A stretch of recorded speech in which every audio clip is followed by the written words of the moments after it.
Welcome to my channel. Selamat menonton dan semoga kalian suka. Atlan mengerutkan keningnya dan menatap adik perempuannya dengan wajah sedih. Sementara Kalipso menebak-nebak kemungkinan semua tingkah aneh kakaknya itu dikarenakan masih menyimpan ingatan dari masa lalu. Tapi, ia berharap semoga saja bukan begitu. Gadis kecil itu menanyakan alasan kenapa Atlan mengikutinya terus. Anak laki-laki itu langsung menjawab kalau ia hanya melakukan apa yang ia inginkan. Sambil menunjuk ke arah Atlan, Kalipso mengatakan, entah kenapa kakaknya itu terdengar sangat percaya diri, tapi kenyataannya yang membuat masalah bukan dirinya, melainkan Atlan itu sendiri. Mendengar ini membuat anak laki-laki itu terkejut. Gadis kecil itu menambahkan, kalau dari awal Atlan tidak mengejarnya, ia yang lain. Bahkan teman Atlan sendiri pun tidak akan merasa terganggu sedikit pun. Levin yang masih ada di sana terlihat bersembunyi di balik dinding. Ia menyingkir jauh-jauh untuk berjaga-jaga dari hal yang tak terduga. Kedua kakak beradik itu terdiam. Tak ada satupun kata yang keluar dari keduanya. Atlan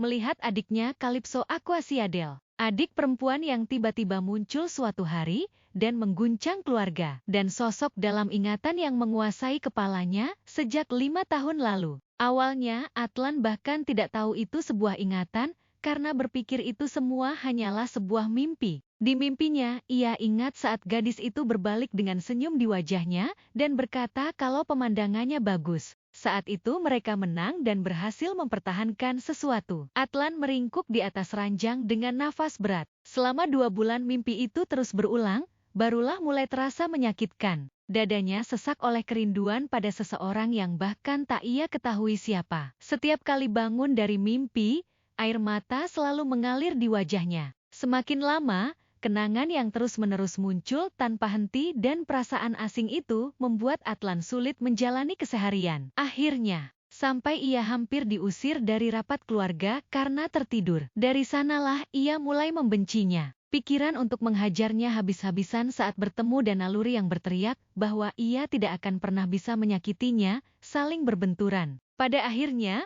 untuk beberapa waktu, Atlan hanya memilih untuk mengabaikannya. Tapi bahkan ia yang bodoh ini tahu, itu sama sekali bukanlah jalan keluar. Dalam kenangan yang meluap dan tergenang itu, Kalipso adalah seseorang dengan kekuatan yang luar biasa dan kecerdasan yang tajam. Seseorang yang berduka lama atas kematian mereka yang lemah. Lebih dari apapun, Kalipso adalah seseorang yang selalu merindukan sesuatu, entah di mana. Saat itu, Atlan merasa jika sedikit saja ia melepaskan pandangan dari Kalipso, adiknya itu akan segera lenyap. Maka ia memutuskan untuk menjadi pedang bagi sang adik. Karena seorang pejuang seperti Kalipso tidak akan pernah meninggalkan senjatanya dan pergi. Atlan baru menyadari semua itu setelah waktu yang sangat panjang berlalu. Ketika akhirnya ia menerima perasaan dan kerinduan yang ia arahkan pada adiknya, Atlan percaya Kalipso pasti akan datang mencarinya tanpa ragu. Tapi entah kenapa adiknya tidak mencarinya. Selama 5 tahun, terus begitu. Ia sudah menunggu hari di mana bisa mengikuti Kalipso lagi. Tapi kalau adiknya tidak mencarinya, apa yang harus ia lakukan? Ia tidak mengenal Tuan selain Kalipso. Meski ia berpaling dari Kalipso, adiknya itu seharusnya tidak melakukan hal yang sama. Padahal, ia sudah bersungguh-sungguh mengikutinya. Ia selalu memberikan yang terbaik untuk Kalipso. Atlan tersadar dari lamunannya dan bertanya kenapa ia harus melihat keadaan orang lain. Orang yang harus ia perhatikan dan ia ikuti hanya satu. Mendengar ini membuat Kalipso terkejut. Atlan akhirnya menangis dan memanggil Kalipso dengan sebutan tuanku. Ia menangis dengan sangat sedih karena merasa seharusnya Kalipso tidak begitu padanya. Gadis kecil itu terdiam, berusaha mencerna semuanya. Ia memanggil Atlan dengan sebutan anak kedua dengan canggung. Dihampirinya Atlan yang benar-benar menangis, lalu menarik kakaknya ke dalam pelukannya. Sambil menepuk-nepuk punggung Atlan dengan tangan mungilnya, ia bertanya kenapa laki-laki dewasa menangis begitu. Atlan memeluk adiknya dan meminta gadis itu untuk tidak memperlakukannya seperti ini karena ia hanya menunggunya seorang. Untuk beberapa saat, keduanya berpelukan tanpa berkata apapun. Baru kali ini ia melihat Atlan menangis. Ia merasa beruntung bisa menyaksikan pemandangan seperti ini. Karena di kehidupan sebelumnya, bahkan ketika hampir kehilangan lengan pun Atlan tidak menangis. Pria itu masih menangis dan mengulangi ucapan sebelumnya mengenai Kalipso yang tidak seharusnya begitu padanya. Gadis itu mengiyakannya, lalu mengelus punggung sang kakak. Ia sadar kalau sepertinya Atlan memang sudah sangat kesulitan. Sekarang ia sudah terbiasa, tapi dulu, setiap kali mengulang waktu, ia pun selalu kebingungan. Ia bisa membayangkan Atlan yang baru pertama kali mengalami regresi. Tapi sekarang tempatnya tidak tepat karena mereka tengah berada di koridor saat waktu istirahat yang mana banyak mata yang melihat. Kalipso berusaha melepaskan pelukan dan tangisan kakaknya dengan menjambak rambutnya. Tapi pria itu tidak mau. Gadis itu tidak menyerah dan menyuruh kakaknya untuk angkat kepala. Ia ingin kakaknya itu berhenti karena ia sedang berusaha menjaga kedudukan sosial pria itu. Lagi-lagi hal ini tidak berhasil karena Atlan tetap tidak mau. Kalipso yang marah pun bertanya, Atlan yang tubuhnya sebesar paus raksasa ini, tetap ingin berada di koridor akademi menengah seperti ini. Atlan mengatakan, kalau bukan wajah memalukan seperti ini yang ingin ia tunjukkan pada adiknya. Kalipso menghela nafas karena merasa kalau rencana keren Atlan sudah hancur berantakan. Tak lama ia terdiam sesaat dengan wajah sedih. Kalipso mengatakan kalau ia menyayangi Atlan karena ia menyayangi kakaknya itu, meskipun pria itu menunjukkan sisi aneh sekalipun. Itu sama sekali tidak masalah baginya. Jadi ia meminta Atlan untuk berhenti merasa malu dan tunjukkan wajahnya. Perlahan pelukan kakak beradik itu pun dilepaskan. Kalipso terkejut saat melihat wajah pria di depannya. Ia merasa wajah kakaknya itu luar biasa karena tidak pernah melihat ini sebelumnya. Gadis itu tersenyum karena merasa kini ia jadi tidak bisa berpaling lagi. Dielusnya kepala sang kakak dengan lembut. Atlan yang sudah agak tenang pun menatap adiknya itu. Kalipso pun menatap kakak keduanya itu dan berpikir bagaimana mungkin ia bisa menolak setelah melihat mata ini. Dengan sengaja Kalipso mencubit pipi Atlan dan berkata, kalau wajah pria itu sekarang benar-benar konyol. Kesal mendengar hal itu. Atlan merasa kalau ini juga salah adiknya. Tiba-tiba Kalipso mengakui kalau itu memang salahnya. Hal ini membuat Atlan kesal. Pria itu sedikit menjauh dan merasa salah dengan kata-katanya. Ia mengatakan kalau adiknya tidak mungkin salah, tapi kalau membuang orka sepertinya, itu yang salah. Ia yakin ada alasan kuat di baliknya. Kalipso merasa Atlan tidak perlu membelanya sejauh ini. Kalipso bertanya-tanya, apakah karena berbeda dengan Agenor atau Belus?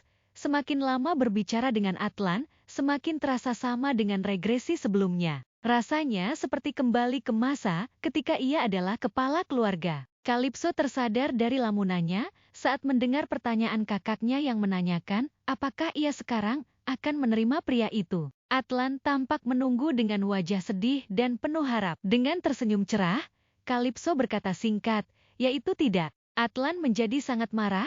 Ia pun menanyakan alasan Kalipso tidak menerimanya. Gadis itu berkata kalau sejak awal pria itu sendiri yang ingin hidup normal. Ia meminta kakaknya pikirkan sampai dia dewasa. Belum sempat Kalipso melanjutkan, Atlan sudah berteriak jangan, hingga gadis itu menutup kedua telinganya. Gadis itu menggoda kakaknya dengan bertanya, apakah maksudnya jangan memikirkan Atlan lagi? Pria itu langsung berkata tidak seperti itu. Lalu mengancam kalau Kalipso tidak menerimanya, ia akan menempel setiap hari sampai wajahnya terukir di kepala adiknya itu. Atlan tidak bisa berkata-kata saat mendengar ucapan adiknya yang berkata tidak tahu harus menuruti yang mana. Tiba-tiba Atlan tersenyum percaya diri. Ia mengatakan kalau ia sudah tahu. Pada akhirnya, meski sang adik berbicara seperti itu, dia akan menerimanya juga. Kalipso teguh pada pendiriannya dan memberitahukan kalau di kehidupan ini syarat penerimaan jadi agak lebih ketat.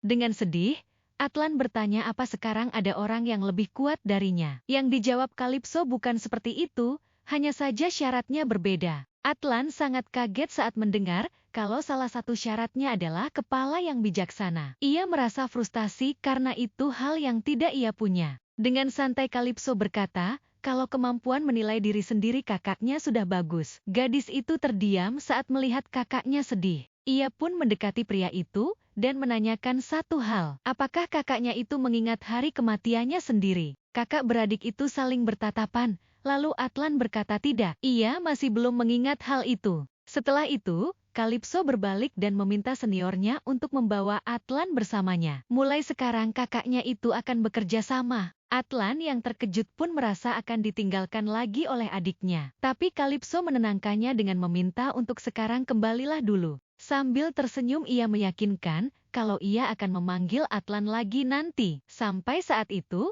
ia berharap kakaknya patuh dan kerjakan tugasnya. Akhirnya pria itu setuju dan kini pergi bersama Levin. Sambil melihat kepergian mereka berdua, dalam hati Calypso merasa sangat bersyukur. Di dunia ini, hanya ia yang masih mengingat kematian Atlan. Ia merasa ini benar-benar sebuah keberuntungan. Beberapa hari damai yang Calypso raih setelah kejadian itu, namun sekarang hancur karena Atlan datang dengan tiba-tiba. Di mana gadis itu tengah bersama ayah dan Etienne. Ia terkejut karena pria itu bisa masuk ke wilayah ayah mereka tanpa ada halangan. Ia pun bertanya apa ayah mengizinkan kakaknya masuk. Pierre berpikir kalau putrinya sendiri yang mengatakan sudah merekrutnya belum lama ini. Calypso merengek pada ayahnya kalau makhluk sebesar paus raksasa itu meloncat ke arah mereka dengan senang hati. Maka anak naga kecilnya bisa terluka. Mendengar hal ini membuat Pierre merasa kekhawatiran putrinya itu tidak perlu. Calypso menghela nafas panjang sambil memegang kepalanya. Ia memang berencana memanggil Atlan ke rumah,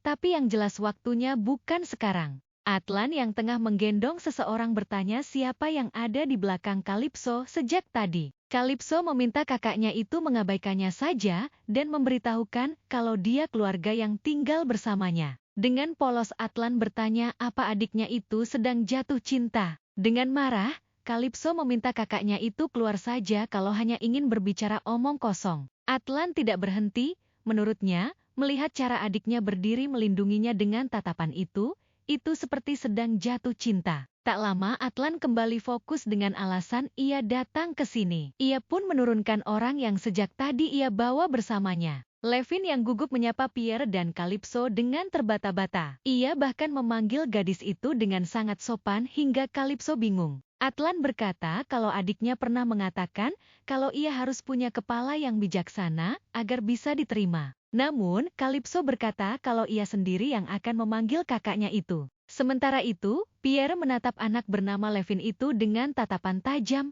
hingga membuat Levin takut. Atlan merasa karena itulah ia membawanya. Levin terkenal karena kepalanya yang pintar. Sambil merangkul Levin dengan kuat, Atlan memberitahu kalau dia ikut masuk jadi bawahan Calypso. Dengan begitu syarat penerimaannya terpenuhi. Gadis itu berteriak dan meminta agar kakaknya mendengarkannya terlebih dahulu. Ia memegang kepalanya yang sakit karena ulah Atlan. Pria itu tersenyum dengan bangga, lalu bertanya apa adiknya itu mau menerimanya. Sementara Levin hanya bisa diam, tidak bisa mengatakan apapun. Atlan menambahkan kalau Levin ini jenius dari keluarga paus bertanduk. Jadi ia merasa sayang kalau dilewatkan. Levin sedikit protes karena pria itu membocorkannya. Calypso yang merasa bingung pun meminta seseorang untuk menjelaskannya dengan benar. Atlan pun dengan semangat menjelaskan kalau keluarga paus bertanduk punya tradisi. Posisi kepala keluarga selalu diwariskan ke anak pertama. Tapi anak ini jenius sampai-sampai tradisi itu nyaris dilanggar. Semua kerabat mendukungnya jadi penerus berikutnya. Syaratnya hanya dia harus lulus dari lembaga tahun depan.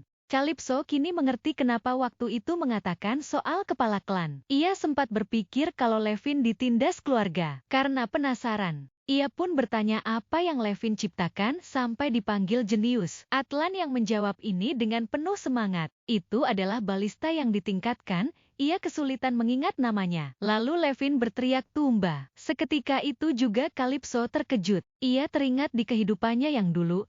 Seorang bawahan yang merupakan kakak Levin menceritakan tentang senjata yang diciptakan leluhur mereka dulu. Saat itu banyak yang bertanya, untuk apa menciptakan senjata perang di era damai? Calypso mengatakan berkat senjata itu. Mereka menang melawan suku binatang darat. Kayak Levin terlihat sedih dan berandai-andai, kalau adiknya hidup lebih lama, pasti akan lebih baik. Calypso saat itu bertanya bagaimana dia meninggal. Kakak Levin terdiam sesaat, lalu tak lama memberitahukan kalau adiknya dibunuh oleh salah satu penerus keluarga yang kini sudah tiada. Calypso melihat Levin. Kini ia tahu kalau adik jenius yang dimaksud bawahannya ledas itu memang Levin. Levin tampak kesal karena Atlan salah menyebutkan namanya padahal ia sudah berkali-kali menyebutkannya. Atlan dengan santai mengatakan kalau ia bingung. Atlan terkejut dan sedih saat mendengar adiknya menyuruhnya untuk pulang. Ia mengharapkan komentar lain dari adiknya itu. Calypso mengatakan kalau ia tidak pernah mengatakan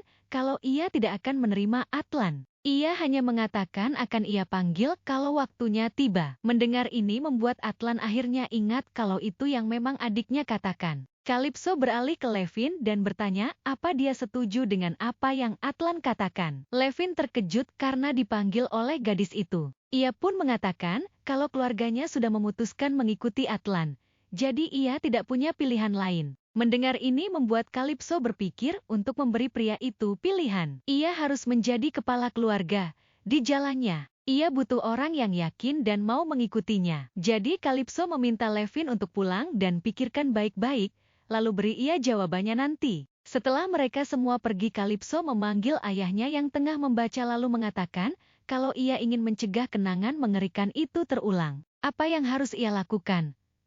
Saat kakak keduanya masuk ruang tamu dengan tergesa-gesa, Calypso teringat pada momen pertempuran terakhir. Ia berpikir andai saja waktu itu, ia tidak mengganggu, dengan alasan menunda waktu. Pasti kakaknya tidak akan mati karena menunda waktu artinya menghadapi kematian yang paling memilukan. Gadis itu terkejut saat mendengar ayahnya mengatakan akan menolongnya. Pierre pun bertanya apa hati putrinya itu akan tenang jika ia melakukannya. Calypso tersenyum tipis sambil melihat ayahnya.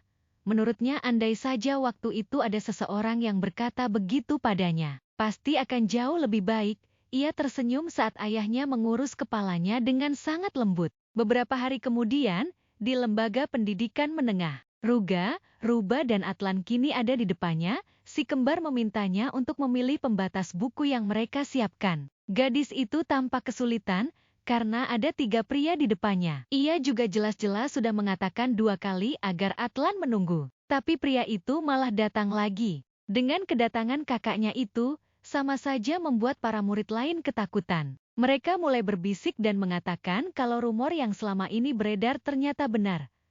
Atlan dihajar Calypso dan menjadi bawahannya. Gadis itu yang mendengarnya pun terkejut karena sekarang ada yang membela humor omong kosong itu. Beberapa hari yang lalu, di saat gadis itu tengah berjalan bersama si kembar, Atlan memanggilnya dan dengan polos bertanya apa adiknya itu memiliki 3 kekasih. Mendengar hal itu membuat Calypso kesal hingga menendang kakaknya sendiri. Gadis itu menatap langit-langit dan merasa kalau hari itu, ia hanya memberi kakaknya pelajaran sopan santun. Tapi anehnya, si keras kepala yang selalu bilang lebih suka sendiri malah cocok dengan si kembar. Kini ketiganya tampak sedang beradu argumen. Calypso pun bertanya kenapa mereka bertengkar hanya untuk memilih pembatas buku. Si kembar tidak menjawab dan tetap meminta Calypso untuk memilih salah satunya. Atlan merasa kalau adiknya bisa mengambil keduanya saja. Karena tahu kalau perdebatan ini tidak akan ada habisnya, jadi Calypso memilih pembatas buku itu dengan mata tertutup. Hal ini membuat ketiga pria itu terlihat sangat tegang. Ruga tampak senang karena gadis itu memilih pembatas buku darinya. Ia mengatakan bahwa ia ingin Calypso menuruti semua pilihan yang ia buat. Gadis itu menatap temannya beberapa saat, lalu memberitahukan kalau sebenarnya dia tidak punya banyak selera. Ruga merasa bukan seperti itu. Menurutnya Calypso bukannya tidak memiliki selera, tetapi kadang terlihat terlalu tidak peduli pada dirinya sendiri. Ia meyakinkan gadis itu kalau ia bisa mengurus semua itu untuk Calypso. Wajah Ruga tampak memerah saat menatap gadis yang ada di depannya. Namun, Calypso menolaknya karena ia lebih tertarik pada hal-hal besar daripada hal itu. Ruga tertawa pelan karena merasa gadis itu kurang peka. Calypso yang memang tidak mengerti hanya diam saja. Sepulang sekolah, Calypso membaca catatan yang dibuat oleh Tut. Salah satu catatan berisi mengenai kekuatan Etienne, yang mengatakan kalau pria itu akan bergerak menurut. Pada saatnya tiba, semuanya akan terungkap. Gadis itu masih bingung dan tidak mengerti apa maksudnya. Belakangan ini ia memang sedang meneliti kekuatan Etienne setelah sepulang sekolah. Tut menuliskan hampir semua secara rinci. tapi bagian ini ditulis begitu saja. Ini membuatnya frustasi hingga akhirnya ia merasa lebih baik langsung dicoba saja. Ia pun memanggil anak yang tengah bermain itu, lalu berkata apakah dia ingat saat mereka berpegangan tangan, lalu air keluar. Untungnya Etienne masih mengingatnya. Calypso kembali bertanya saat itu apa yang dia pikirkan. Sambil mengulurkan tangan, Etienne menjawab kalau ia ingin berpegangan tangan dengan Calypso. Matanya yang kemasan terus menatap gadis di depannya. Calypso meraih uluran tangan itu dan bertanya-tanya dalam hati apakah efek jejaknya itu masih begitu kuat sampai sekarang. Ia pun ingin mencoba seperti waktu itu lagi. Etienne menyetujuinya karena ini keinginan Calypso. Ia meminta gadis itu mengharapkan sesuatu dengan sungguh-sungguh. Calypso terdiam dan bertanya-tanya hal apa yang ia inginkan dengan sungguh-sungguh. Ia ingin jadi lebih kuat, agar semua yang akan ia ambil sebagai pengikut nanti, Blus, Atlan, Agenor, dan juga Etienne, semuanya bisa tetap aman. Tiba-tiba muncullah air seperti waktu itu. Etienne mengatakan bahwa kekuatan waktu hanya dimiliki oleh dirinya dan Calypso. Gadis itu tampak terkejut karena baru mengetahui hanya ia dan anak itu yang punya kekuatan waktu. Ia pun bertanya, apakah dia meminjam kekuatan dari masa depan atau masa lalu miliknya?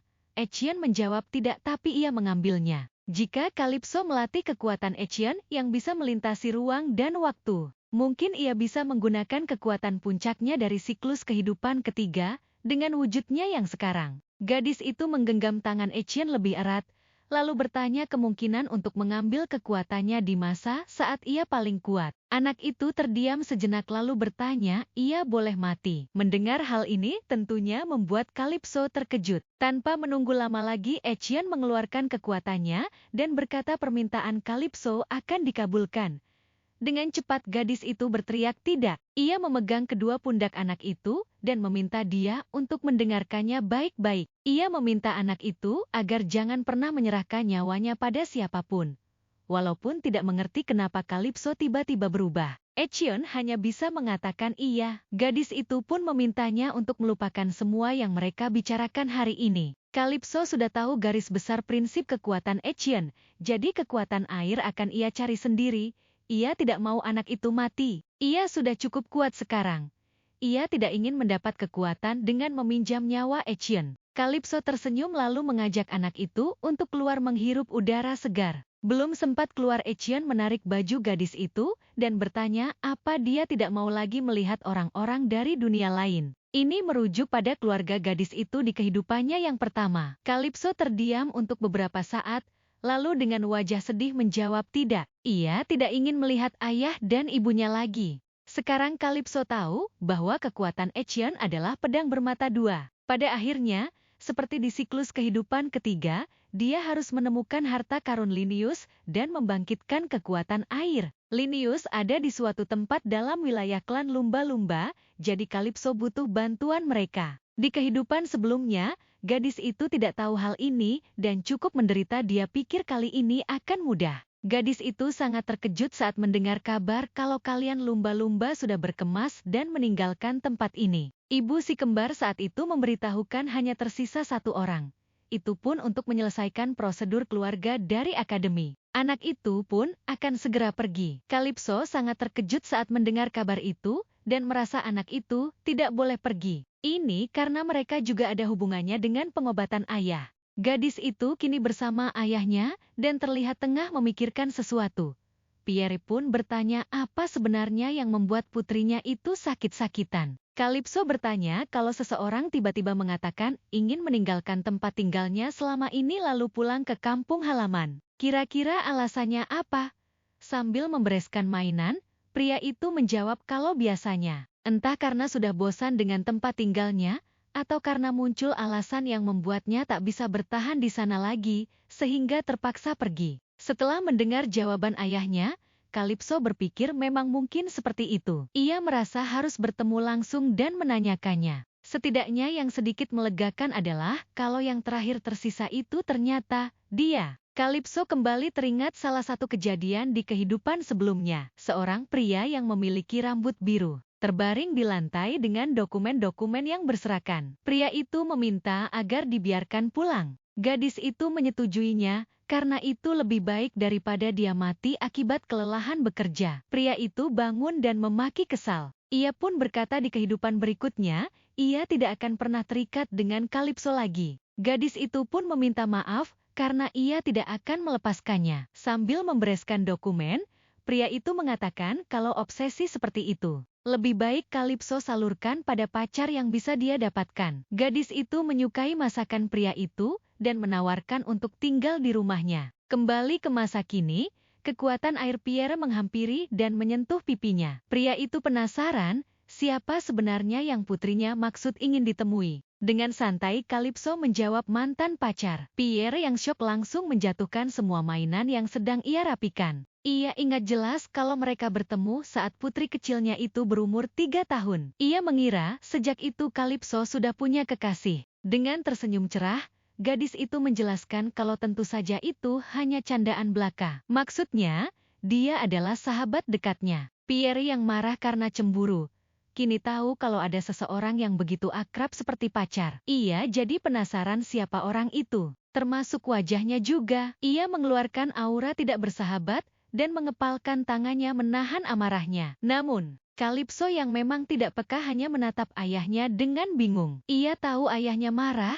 tapi tidak mengerti karena apa. Beberapa hari kemudian, Kalipso dan Atlan kini tengah makan bersama. Gadis itu menceritakan kalau ia tengah mencari lumba-lumba yang tersisa. Pria itu menjuluki orang itu sebagai kotoran ikan mas. Kalipso yang mengingatkan kakaknya kalau itu sebutan yang paling dia benci. Mendapatkan respon tidak peduli dari Atlan. Anak kedua Pierre merasa itu bukan urusannya dan lanjut makan dengan santai. Gadis itu menatap kakaknya dengan kesal. Dia satu-satunya bawahan yang mengingat regresi ketiga. Jadi ia pikir bisa diajak diskusi. Tapi ternyata otak Atlan itu tidak berguna sama sekali. Kalipso pernah menanyakan tentang hal ini pada pelayan bernama Dede. Wanita itu memberitahukan kalau ia mendengar Tuan Bayon meninggal lebih awal dan sejak itu para hiu di lorong belakang terus membuat masalah. Ada kemungkinan karena hal ini membuat para lumba-lumba akhirnya tidak sanggup menahan tekanan dari para hiu dan memilih pergi. Kalau yang dibilang pelayan Dede benar, berarti gara-gara dirinya yang menyingkirkan Bayon terlalu cepat. Para lumba-lumba itu malah jadi terkena imbasnya. Kalipso tersadar dari lamunannya saat mendengar kakaknya mengatakan kalau ternyata kotoran ikan mas itu juga masih mengingat adiknya. Jadi mungkin dia kabur supaya tidak dieksploitasi lagi. Gadis itu tertawa dan berkata kalau itu konyol. Tapi ia langsung terdiam dan menatap kakaknya. Keheningan di ruangan itu pun terasa. Dengan panik dan takut, Kalipso pun bertanya apa itu serius. Atlan pun menjawab kalau ia hanya bercanda. Reaksi adiknya sampai seperti itu, membuat Atlan yakin kalau Kalipso memang terlalu menekannya dulu. Ia bertanya kembali pada gadis itu apakah benar setelah selesai akademi, dia akan menemuinya. Kalipso membenarkannya. Atlan merasa kalau adiknya ingin mengumpulkan semua mantan bawahannya seperti dulu. Wajah Kalipso murung lalu menjawab tidak. Menurutnya ada beberapa yang lebih baik kalau di kehidupan ini tidak bertemu dengannya. Bawahannya dulu. Mereka bergerak dengan dendam sebagai bahan bakarnya. Kalau di kehidupan kali ini, ia bisa membuat Aquasiadel menjadi damai. Mungkin mereka bisa terluka lebih sedikit. Atlan terdiam setelah mendengar penjelasan adiknya. Ia tampak memikirkan sesuatu. Tak lama ia mengatakan kalau ia tidak yakin apa bedanya dengan membuang mereka. Kalipso kembali menjelaskan kalau berbeda dengan kakaknya yang masih mengingat segalanya, ia ingin membantu mereka yang tidak punya ingatan. Gadis itu berpikir kalau kehidupan kali ini terasa berbeda dari sebelumnya. Ia bingung kenapa hanya Atlan yang masih menyimpan ingatan. Ia memikirkan kemungkinan bahwa ini juga bagian dari kekuatan waktu yang dikatakan Etienne. Atlan mengatakan kalau adiknya pergi menemui orang itu, ia juga harus ikut. Kalipso menyetujuinya, entah kenapa ia merasa dia menderita gara-gara dirinya, jadi harus ia bantu. Wajah Atlan memerah dan kembali bertanya, apakah hanya mereka berdua? Kalipso langsung membenarkannya. Ia memang berencana untuk pergi bersama orang-orang yang punya ingatan. Pria itu tersenyum karena ini mengingatkannya pada masa lalu. Sore harinya di suatu tempat yang tampak sepi, seseorang mengendus bau darah. Pria itu bertanya, apakah dia juga mencium baunya? Temannya itu merasakannya juga. Ia merasa tak salah lagi, pasti yang mereka cari ada di sekitar sini. Mereka pun tak lama melihat perban yang terdapat noda darahnya. Keduanya pun memaki kesal karena terkecoh. Padahal sedikit lagi mereka bisa menyeret lumba-lumba itu ke hadapan kepala. Mereka memutuskan untuk mencari di tempat lain. Di sisi lain, ada seseorang yang bersembunyi dari mereka. Pria itu berusaha menghentikan pendarahan di tangannya dengan perban yang ada. Ia merobek perban dengan giginya karena terdesak dan tak ada cara lain. Ia menghela nafas dan berpikir kalau mereka pasti sudah tertipu dengan perban ini, jadi untuk sementara tidak akan kembali ke sekitar sini. Keringat kini keluar membasahi wajahnya. Ia memikirkan apakah adik dan ibunya sudah selamat sampai di kampung halaman. Ia harus segera menyusul mereka dan tidak boleh tumbang di tempat ini. Begitu kembali ke kediaman, ia harus segera membawa anak itu, lalu pergi bersamanya. Asal bisa kembali, luka ini bukan masalah besar. Tiba-tiba ada bayangan di dekatnya, pria itu membuka mata saat mendengar kalau mati sendirian di tempat ini, bukan dirinya. Orang itu bahkan tahu namanya Levi. Sosok yang memakai tudung merah itu mengatakan kalau dia harus bertahan hidup dengan sekuat tenaga. Sosok itu tidak sendirian, ada orang lain di belakang yang menemaninya. Dengan suara takut, pria bernama Levi itu bertanya siapa dia. Pria di belakang yang ternyata Atlan hanya diam saja. Kalipso mengatakan karena ini pertama kalinya mereka bertemu, jadi harus memperkenalkan diri. Dengan senyum ramah, gadis itu memperkenalkan dirinya dan mengatakan kalau ia datang untuk membantu menyelesaikan masalah Levi. Dengan tubuh berkeringat dan tangannya memegang lengannya yang terluka, ia menatap gadis di depannya dengan bingung. Ia pun bertanya apa maksudnya. Tanpa menjawab, Kalipso meminta Atlan untuk melakukan apa yang harus dilakukan pria itu, yaitu bekerja. Sosoknya saat memerintah pria itu sama persis seperti kehidupan sebelumnya. Dengan wajah memerah, Atlan memaki karena adiknya membawanya kemari hanya untuk dipakai seperti ini. Kalipso yang merasa senang pun menggoda kakaknya dengan mengatakan kalau berani sekali dia membantah. Atlan tidak terima dan protes karena cara bicara Kalipso makin sering kembali seperti dulu. Pandangan Levi yang melihat pertengkaran kecil kakak beradik itu mulai kabur. Di tengah kondisinya itu, ia menyadari kalau pria itu adalah Atlan Aquasiadel. Levi berteriak saat Atlan menggendongnya dengan cara yang tidak biasa. Atlan meminta pria itu diam, karena ia juga tidak senang melakukan ini. Levi tetap protes dan minta diturunkan, karena perutnya tertekan hingga sakit. Atlan yang memang tidak mau kalah pun kesal. Kalipso yang melihat ini mengatakan pada kakaknya, kalau dia harus lihat baik-baik, karena orang itu pasien. Kemarahan Atlan yang sudah memuncak pun kembali berteriak dan mengatakan, maka dari itu ia harus menggendongnya di bahu. Kalau dia tidak sakit, bagaimana lagi ia menggendongnya? Atlan tetap tidak membiarkan Levi turun, walaupun pria itu terus memberontak. Levi yang memang sedang dalam kondisi tidak baik pun pada akhirnya tetap diam. Levi, si jenius tak tertandingi dari klan lumba-lumba, dialah penasihat di kehidupan Kalipso yang ketiga. Yang artinya, Levi juga mati dalam pelukannya. Saat itu Levi mengatakan, jika ada kehidupan berikutnya, ia meminta tolong agar Kalipso memperkenalkan diri sambil tersenyum. Gadis itu terkejut dan merasa kalau itu omong kosong karena tidak ada kehidupan berikutnya. Sambil tersenyum dan menahan sakit, Levi mengakui kalau ia menyukai senyum kepala keluarga itu. Sedetik kemudian, Levi pun menghembuskan nafas terakhirnya. Setelah itu disusul dengan ledakan yang cukup besar tak jauh dari tempat Kalipso berada. Gadis itu melihat kedua pria itu masih saja bertengkar. Levi berhenti memberontak saat melihat gadis kecil itu. Kalipso tersenyum dan Levi bertanya-tanya dalam hati kenapa dia menatapnya seperti itu. Seakan-akan sedang merindukannya. Pria itu sadar dari lamunannya saat Atlan berteriak menanyakan rumahnya. Ia tidak mengerti kenapa mereka ingin tahu rumahnya. Kalipso mengangkat tangan karena ingin menjawabnya. Gadis itu berpura-pura berpikir, lalu tak lama tersenyum dan mengatakan kalau ia ingin menculiknya. Beberapa saat kemudian, di tempat persembunyian Levi, pria itu terbaring dengan lemas sambil bergumam siapa yang memperlakukan pasien seperti ini. Kalipso berusaha menenangkan dengan berkata kalau itu belum cukup untuk membuat Levi mati. Mendengar hal ini membuat pria itu bangun karena kesal. Dengan senyum yang sedikit mengerikan, lalu memberitahukan kalau ia tahu karena ia pernah terluka. Jadi kalau ingin mati, harus jauh lebih banyak darah yang keluar. Levi terkejut dan tidak mengerti kenapa orang yang datang untuk menolong berbicara seperti itu. Tapi berkat gadis itu, ia masih hidup. Jadi ia juga tidak bisa banyak protes. Levi merasa ini masalah, karena kini ada dua orang sekaligus yang berhasil masuk ke rumah ini. Untungnya di tengah semua kesialan yang menimpanya, Calypso Aquasiadel dikenal sebagai orka yang tidak menggunakan kekerasan pada yang lemah. Walau rasanya ditumpangi tidak enak,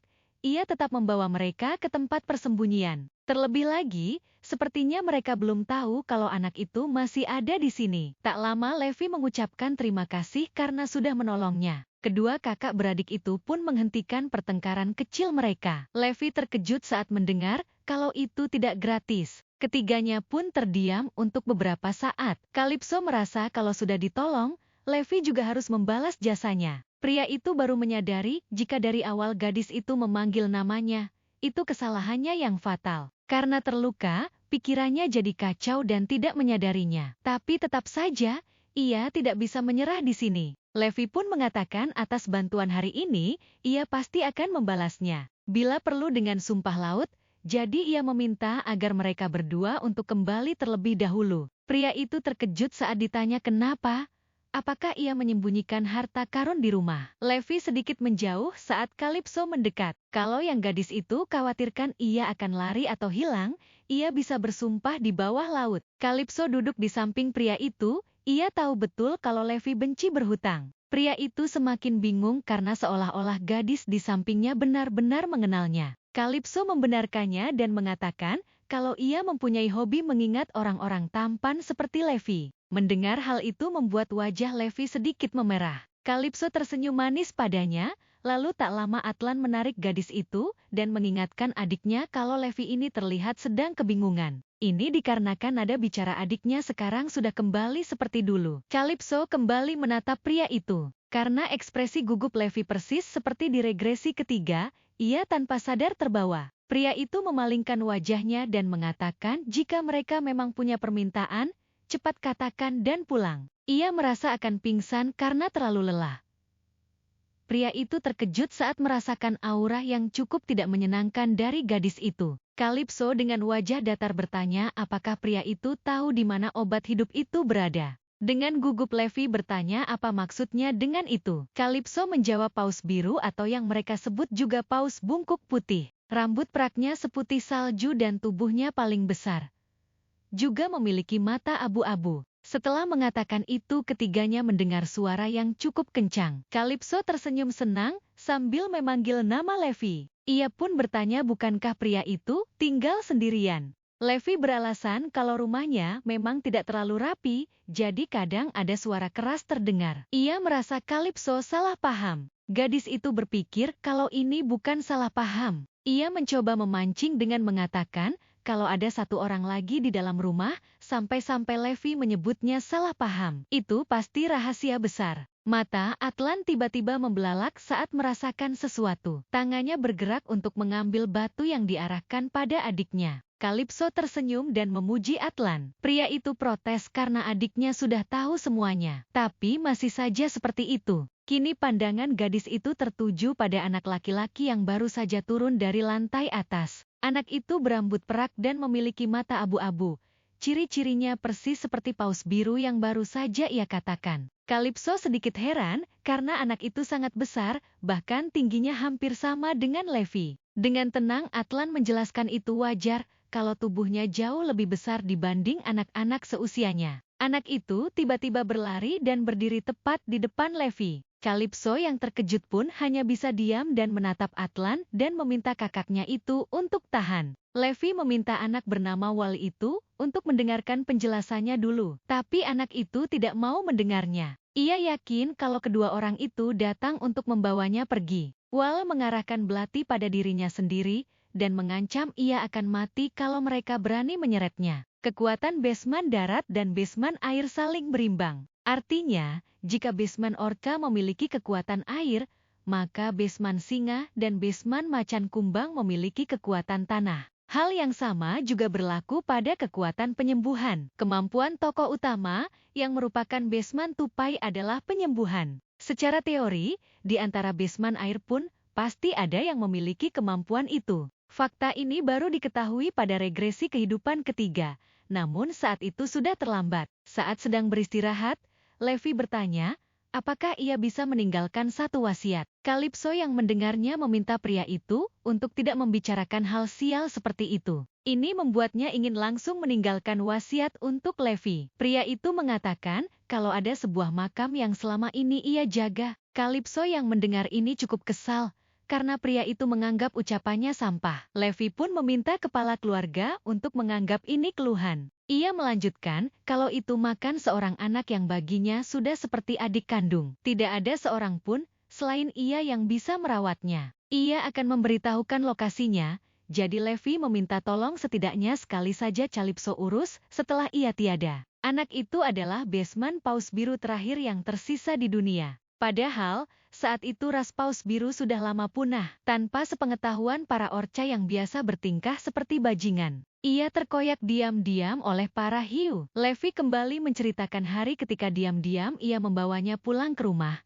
Mereka ketahuan oleh hiu. Kalau tahu akhirnya akan begini, Levi tidak akan pernah membawanya. Hiu, hewan laut yang dikenal sebagai predator ganas lautan. Sifat buas mereka diwarisi begitu saja oleh para Beastman hiu, sama seperti orca yang hanya mewarisi tabiat premanisme. Beastman hiu sejak lama bertarung memperebutkan kekuasaan di tanah ini, dan hiu kalah. Sejak kekalahan itu, para hiu bersembunyi di wilayah sempit nan kumuh, memimpikan tentang pemberontakan. Untuk mewujudkannya, Beastman hiu melakukan segala cara yang memungkinkan, termasuk menculik Beastman lain yang memiliki kemampuan khusus demi dipaksa masuk ke dalam kelompok mereka. Beastman Paus Biru terakhir di dunia pun terbunuh di tangan mereka. Saat Bayon masih hidup, para hiu itu diam saja karena takut terseret masalah. Tapi kematiannya yang terlalu cepat justru membuat mereka semakin berani bergerak. Akibatnya, Levi dan adiknya yang berlumuran darah harus menanggung penderitaan lebih besar. Kalipso bertanya apakah Levi mengajarkan ini pada anak-anak. Pria itu terkejut karena gadis itu tahu kalau ia yang mengajarinya. Kalipso tentu saja tahu karena itu jelas perbuatan yang hanya mungkin Levi lakukan. Ia perlahan mendekat, membuat anak bernama Wal itu terkejut dan langsung menghindar. Kalipso tersenyum karena tubuh anak itu sebanding dengan ukurannya. Wal terkejut saat mendengar kalau hal seperti ini juga harus dihindari. Sedetik kemudian, Kalipso menendang anak itu hingga belati di tangannya terlempar cukup jauh. Tubuh Wal langsung terasa lemas akibat serangan tiba-tiba itu. Melihat anak itu tidak beranjak membuat Kalipso berpikir kalau sepertinya mereka sudah cukup lama hidup dalam pelarian. Levi tampak sedih, namun tak lama gadis itu memanggilnya dan mengatakan atas namanya, Kalipso akan melindungi semua lumba-lumba. Kalau dengan namanya saja tidak cukup, ia menawarkan nama ayahnya, Pierre Aquasiadel. Levi tidak percaya begitu saja. Ia yakin dia tidak mungkin berniat melindungi mereka tanpa alasan. Ia juga tidak tahu bagaimana gadis itu mengetahui tentang mereka. Levi curiga kalau tujuan mereka adalah memanfaatkan Wal. Anak itu tampak sedih dan tidak mampu berbuat apa-apa. Kalipso membenarkannya. Tapi ia berharap Levi menganggapnya bukan sebagai pemanfaatan, melainkan sebuah transaksi. Jika ia melindungi mereka, maka obati penyakit ayahnya. Itu saja sudah cukup. Wal yang terkejut pun bertanya, apakah benar hanya itu? Kalipso langsung meralat ucapannya, karena ada satu lagi yang menderita penyakit yang sama. Total menjadi 2 orang. Levi merasa tawaran itu tetap tidak sebanding untuk Kalipso. Gadis itu setuju, memang tidak masuk akal, menukar pengobatan 2 orang saja dengan seluruh klan. Sambil tersenyum cerah, Kalipso mengatakan kalau ia akan mengakhiri diskon luar biasa ini. Gadis itu menghampiri Levi dan merasa kalau mungkin karena pria itu masih muda jadi belum bisa setebal muka itu.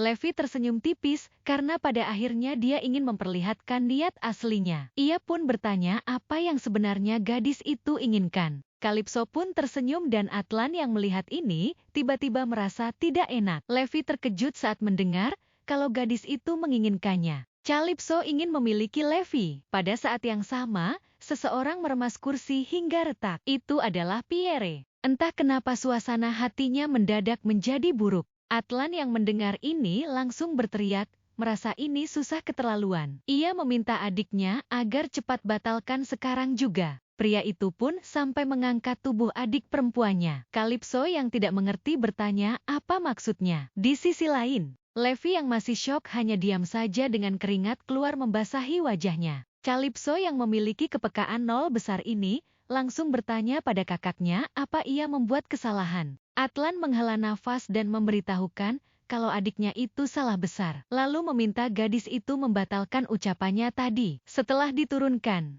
Calypso setuju dan meminta Levi menjadi bawahannya. Siapapun pasti lebih baik daripada hiu-hiu di luar sana. Levi terdiam memikirkannya. Tak lama ia pun setuju. Beberapa saat kemudian, di hotel milik Aquasiadel, seorang bellboy membawa barang salah satu tamu hotel. Setelah sampai di kamar, pria itu membungkuk pada Atlan dan Calypso, berharap mereka berdua bersenang-senang. Bellboy itu pun keluar dari kamar dan detik itu juga keluarlah Levi dan Wale dari dalam koper. Mereka terlihat kepanasan dan kesulitan di dalam sana. Tapi Calypso malah menganggap itu seru karena bau mereka bercampur dengan barang-barang lain. Jadi melacaknya tidak mudah. Terlebih lagi, para hiu itu tidak akan berani memprovokasi Orca sembarangan. Calypso berbalik dan mengajak mereka berbicara mengenai bagaimana pengobatan dilakukan. Levi tampak masih ketakutan dan ragu dengan gadis itu. Mereka pun duduk di sofa, kecuali Atlan yang tampak seperti mengawasi Levi dan adiknya. Gadis itu bertanya, apakah mereka berniat untuk menunjukkannya langsung. Sambil menahan kesakitan di tangannya, Levi membenarkannya. Kekuatan itu memang nyaris seperti mukjizat dan melihatnya langsung akan lebih mudah dipahami. Pria itu pun menatap adiknya dan memohon bantuannya. Wal mengerutkan keningnya dan menatap kakaknya itu dengan sedih. Calypso meminta anak itu untuk tidak khawatir karena semua orang di sini sudah bersumpah atas laut. Jadi tak seorang pun bisa sembarangan membocorkan kemampuannya.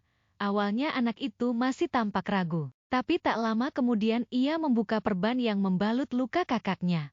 Lalu mulai mengobatinya. Sedetik kemudian cahaya kehijauan pun keluar dan anak itu mengatakan kantung renang salmon, kelopak bunga akalipses merah, 3 tetes embun. Setelah mendengar itu semua Levi mengeluarkan kantung beserta isinya di atas meja. Setelah itu semua bahan-bahan pun berterbangan dan kekuatan Wale kembali terlihat. Calypso terkejut melihat ini semua terutama saat melihat luka di lengan pria itu langsung sembuh. Levi mengatakan seperti yang mereka lihat, kekuatan adiknya adalah kekuatan penyembuhan.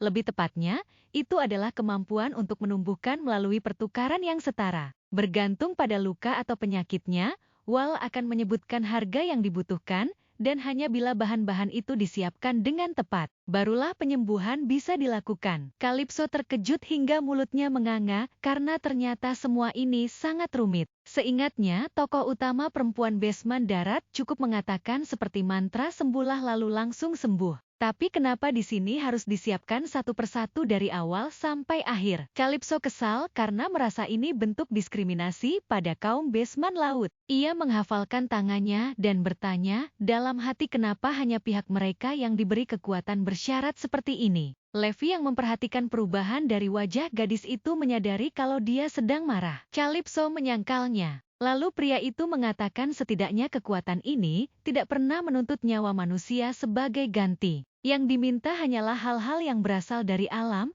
bukan pengorbanan manusia. Calypso setuju, memang benar itu sudah melegakan. Tapi bukankah pertukaran setara artinya semakin parah luka atau penyakit, semakin berharga pula bahan yang diminta? Pria itu membenarkannya dan menjelaskan bahwa tingkat luka atau penyakit menentukan tingkat kelangkaan bahan yang harus dipenuhi. Habis itu pun bertanya, apa yang harus disiapkan untuk mengobati ayahnya. Levi kembali menjelaskan bahwa sampai adiknya sendiri melakukan diagnosa seperti tadi, belum bisa diketahui. Pada akhirnya Wale harus bertemu Pierre. Ia dan adiknya dikagetkan oleh suara ketukan dari luar. Keduanya pun tampak ketakutan dan panik. Tapi Calypso meminta mereka untuk tidak perlu waspada karena itu adalah tamu yang ia undang. Ternyata itu adalah Ilia, ibu si kembar. Wanita itu masuk dengan wajah ceria sambil menyapa Calypso. Gadis kecil itu menyambutnya dan bertanya apa dia datang sendiri. Ilia memberitahukan kalau ia datang bersama keluarga. Anak-anak sedang bersama suaminya di lantai 1.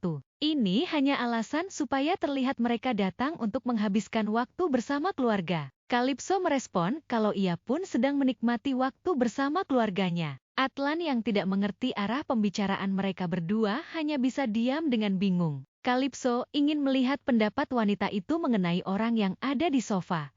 Entah sejak kapan mereka berdua menghilang. Levi muncul dari balik sofa dengan penuh kewaspadaan. Ilya yang mengenal pria itu langsung terkejut. Calypso memberitahukan kalau waktunya terbatas jadi dia akan langsung ke pokok masalah. Ia bertanya, apakah pihak beluga bisa memberikan perlindungan sementara untuk Levi dan rombongannya.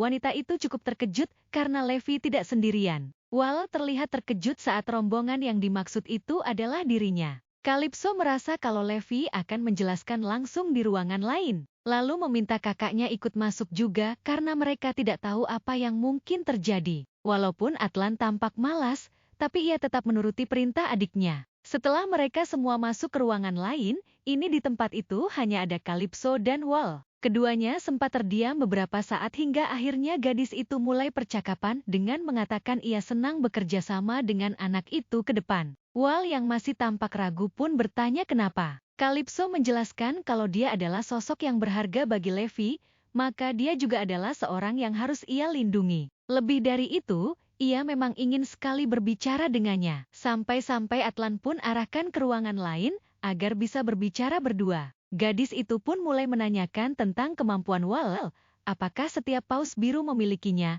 yang langsung dibenarkan oleh anak itu. Melihat wajah anak itu, Calypso sadar kalau dia juga ada yang ingin disampaikan padanya. Anak itu mulai mengatakan bahwa ada satu hal yang bahkan Levi pun tidak tahu. Paus biru hanya bisa menggunakan kemampuan itu pada orang tertentu saja. Mendengar hal ini tentunya membuat Calypso terkejut. Ini ia mengetahui hal yang bahkan Levi tidak tahu. Gadis itu menanyakan alasannya karena mereka baru saja bertemu hari ini. Anak itu menjelaskan bahwa ibunya yang sudah tiada pernah berkata, kalau ia bertemu orang istimewa, dia harus mempercayai instingnya dan bertindak sesuai dengannya. Calypso bertanya apa anak itu merasa sekarang saatnya, yang langsung dibenarkan oleh Wal. Anak itu menjelaskan bahwa Suin Paus Biru bisa membedakan dan menyembuhkan seseorang dengan melihat niat baik dalam dirinya. Itulah alasan mereka disebut penjaga kebaikan. Gadis itu kembali bertanya, menurut pandangan anak itu,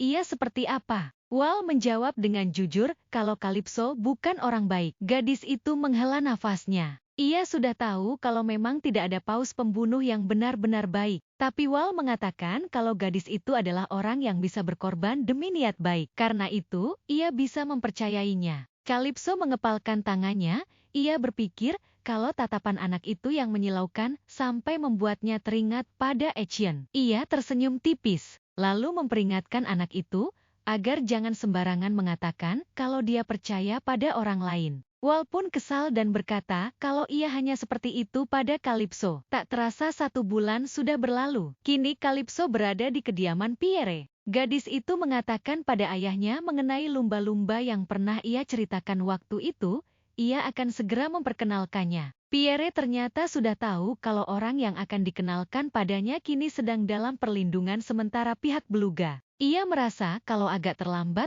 untuk menceritakan hal itu. Mendengar hal ini membuat Calypso refleks meminta maaf. Sebenarnya ia ingin langsung mempertemukannya dengan sang ayah, tapi terus saja tertunda. Pierre pun bertanya kenapa lumba-lumba itu ingin kembali ke kampung halamannya. Calypso menjelaskan, ia mendengar bahwa salah satu sekutu mereka berkhianat dan berpihak pada hiu. Akibatnya, keluarga mereka berada dalam bahaya. Jadi dia tidak percaya siapapun lagi. Mendengar ini Pierre merasa meskipun begitu, sepertinya dia masih percaya pada putrinya. Apa itu karena mantan pacar? Hal yang sepertinya tidak akan pernah dilupakan oleh Pierre. Calypso sedikit bersembunyi di balik sofa, takut dengan amarah ayahnya. Ia memberitahu kalau yang mempercayainya itu bukan dia, tapi yang lain. Dan untuk yang waktu itu, ia sudah memberitahukan kalau ia hanya bercanda. Sang ayah tentunya tidak percaya dan kini menatap tajam putrinya yang menghindari tatapannya. Calypso merasa harus ganti topik agar terhindar dari amukan sang ayah. Ia pun bertanya tentang ayahnya yang hari ini dipanggil nenek juga. Pierre membenarkannya,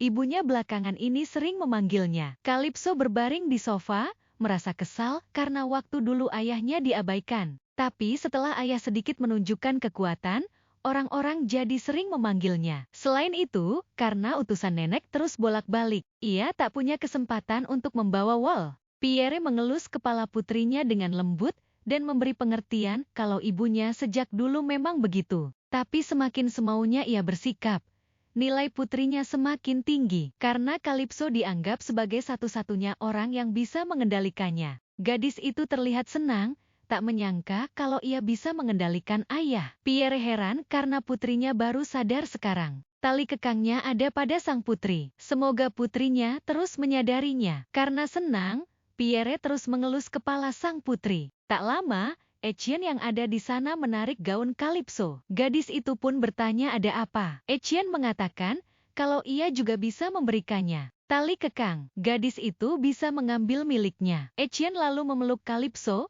sedangkan gadis itu terkejut bukan main. Berbeda dengan sang putri yang terkejut, Pierre malah terlihat sangat marah karena Etienne memeluk Kalipso sembarangan. Gadis itu berbalik dan menatap ayahnya. Panik karena Etienne sudah belajar sesuatu yang aneh. Ini tidak bisa dibiarkan, mereka harus berhati-hati. Ia mengingatkan ayahnya betapa pentingnya kesan pertama bagi anak. Wajah Pierre tampak masih kesal.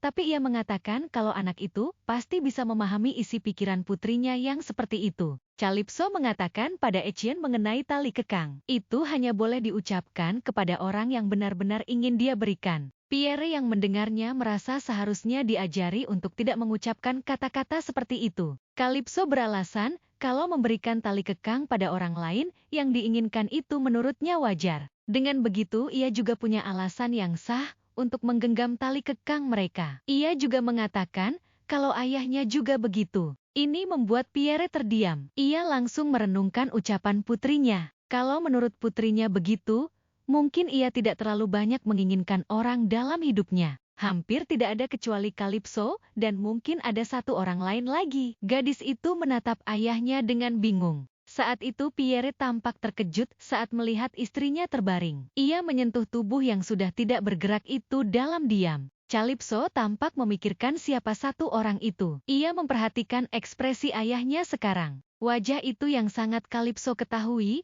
wajah yang sedang memikirkan ibu. Beberapa hari kemudian, di ruang bawah tanah kediaman Pierre. Hari ini cukup penting. Pertama-tama memperkenalkan diri satu sama lain sangat penting. Itulah sebabnya ia memanggil semua bawahannya. Tapi saat Atlan bertemu dengan sepupu mereka bernama Liribel, mereka langsung beradu mulut. Liribel melepas jubahnya dan menatap Atlan dengan tajam. Keduanya terlihat akan berkelahi. Kalipso yang melihat kejadian ini bersama ayahnya merasa kalau ini sudah mirip taman kanak-kanak yang kacau. Pierre bertanya, apa ini sungguh tidak masalah? Kalipso dengan jujur mengatakan kalau ia merasa gelisah, tapi ia tidak tahu harus bagaimana lagi. Lagi pula, ia yang sudah memilih mereka. Pilar-pilar yang akan menopang masa depan Aquasiadel. Tak lama, ia mengambil kursi, lalu melemparnya pada dua orang di depan. Liribel menjauh, sementara Atlan dengan santai langsung menangkapnya. Kalipso membersihkan tangannya dan mengatakan kalau mereka sudah saling menyapa dengan hangat. Keduanya langsung protes karena merasa tidak saling menyapa satu sama lain. Atlan masih protes. Ia tidak mengerti kenapa harus Liribel di antara semua orang. Kalipso langsung memanggil nama kakaknya tanpa mengatakan apapun lagi. Pria itu pun terdiam. Gadis itu tahu kalau Atlan itu orang yang di kehidupan sebelumnya bersumpah akan membunuh Liribel dengan tangannya sendiri. Jadi wajar kalau dia tidak bisa menerima situasi ini. Tapi sekarang bukanlah siklus kehidupan ketiga. Tiba-tiba satu tangan muncul dan mengatakan kalau ia belum berkenalan. Kalipso pun meminta Agenor untuk memperkenalkan diri sekarang. Agenor menghela nafas, lalu merasa itu tidak harus. Tidak ada alasan untuk berkenalan dengan yang lebih lemah dari adiknya. Mendengar hal ini membuat kedua orang itu sangat kesal. Kalipso berpikir kalau ia tidak perlu repot-repot menahan pertikaian internal ini. Ia pun bertanya apa mereka tahu cara terbaik untuk jadi akrab dengan seseorang. Atlan kini memperhatikan adiknya dan melihat aura tidak menyenangkan dari gadis itu. Kalipso mengatakan dengan berguling bersama. Ketiganya pun mulai ketakutan. Di sisi lain,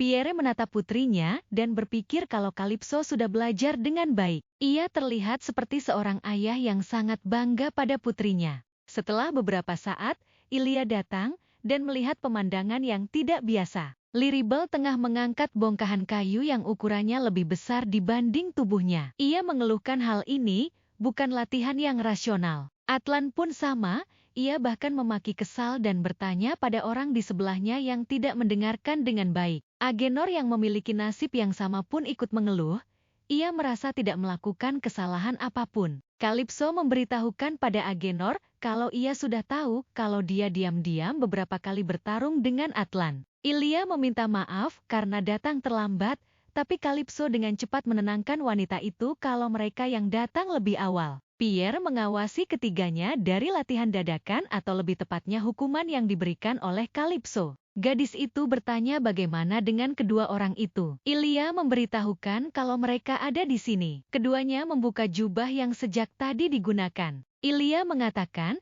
kalau ia berhasil membawa keduanya dengan selamat. Terlihat bahwa warna rambut mereka sangat berbeda. Para Suin yang punya kemampuan meniru bentuk itu ternyata sangat penakut. Ilia cukup kesulitan membujuk mereka. Wanita itu terlihat mengeluarkan sesuatu dari sakunya. Botol kecil yang dikeluarkan pun dibuka tutupnya, lalu diberikan pada kedua orang itu, dan seketika itu juga rambut mereka kembali seperti semula. Levi membersihkan wajahnya dari air dan menyapa Calypso. Gadis itu menatap Wal dan merasa kalau sekarang waktunya dia memenuhi permintaan yang ia bicarakan. Mulai sekarang dia akan tinggal di rumah ini, dan meski ia tidak ada di sini, di lantai atas ada temannya juga. Jadi ia berharap mereka bergaul dengan baik. Wal sudah mendengarnya dan ia memanggil Calypso dengan sebutan formal. Mendengar ini membuat gadis itu mengatakan kalau terasa berat. Dia tidak perlu memanggilnya dengan sebutan tinggi. Anak itu tampak senang mendengarnya. Matanya tiba-tiba membelalak saat Calypso memperkenalkan ayahnya. Pierre menatap anak itu dengan tatapan tidak menyenangkan. Tetapi gadis itu yang memang memiliki kepekaan nol besar, hanya tersenyum cerah. Levi bingung dengan adiknya yang tiba-tiba bersembunyi di belakangnya. Wal merasa kalau pria itu seram. Calypso yang terkejut berpikir mungkin ini karena kemampuan paus biru yang bisa mengenali orang bijak. Ia berusaha menenangkan dengan mengatakan kalau ayahnya orang baik. Pierre akan bersikap baik kalau dia berada di pihak putrinya. Setelah itu Wal menghampirinya dan mengulurkan tangan, yang membuat pria itu bingung. Calypso pun meminta ayahnya untuk menggenggam tangan anak itu. Pierre pun menurut dan sedetik kemudian, kekuatannya muncul, sama seperti waktu itu. Di sisi lain, Calypso tampak khawatir. Semua orang yang ada di sana terus memperhatikan dengan seksama. Atlan bertanya siapa dia, karena berani-beraninya menggenggam tangan ayah mereka. Ia menebak kalau dia sepertinya bawahan baru. Liribel yang mendengarnya meminta agar dia menjadi bawahannya saja. Agenor menimpali dengan bangga kalau dari urutannya. Liribel, lalu Atlan. Mereka berdua juga bawahannya. Atlan yang tidak terima pun memulai pertengkaran dengan adik laki-lakinya itu. Calypso yang mendengar ini pun sangat heran karena mereka begitu sensitif soal hierarki. Tapi dengan begini ketegangan jadi reda. Karena ada jeda waktu, ia mulai memperkenalkan mereka semua. Mulai dari Levi, Wal, Atlan, Agenor, dan Liribel. Mereka semua adalah bawahan Calypso, dan semua yang ada di sini akan menjadi pusat dari kekuatannya. Levi terkejut karena merasa belum pernah mengatakan kalau ia akan mengikutinya. Dengan santai Calypso mengatakan kalau mulai sekarang dia bisa mengikutinya. Levi pun terkejut dengan responnya. Gadis itu melipat kedua tangannya dan bertanya apa ia masih kurang pantas dan dia tidak suka. Levi tidak bisa menjawabnya. Calypso sudah sangat hafal dengan pria itu.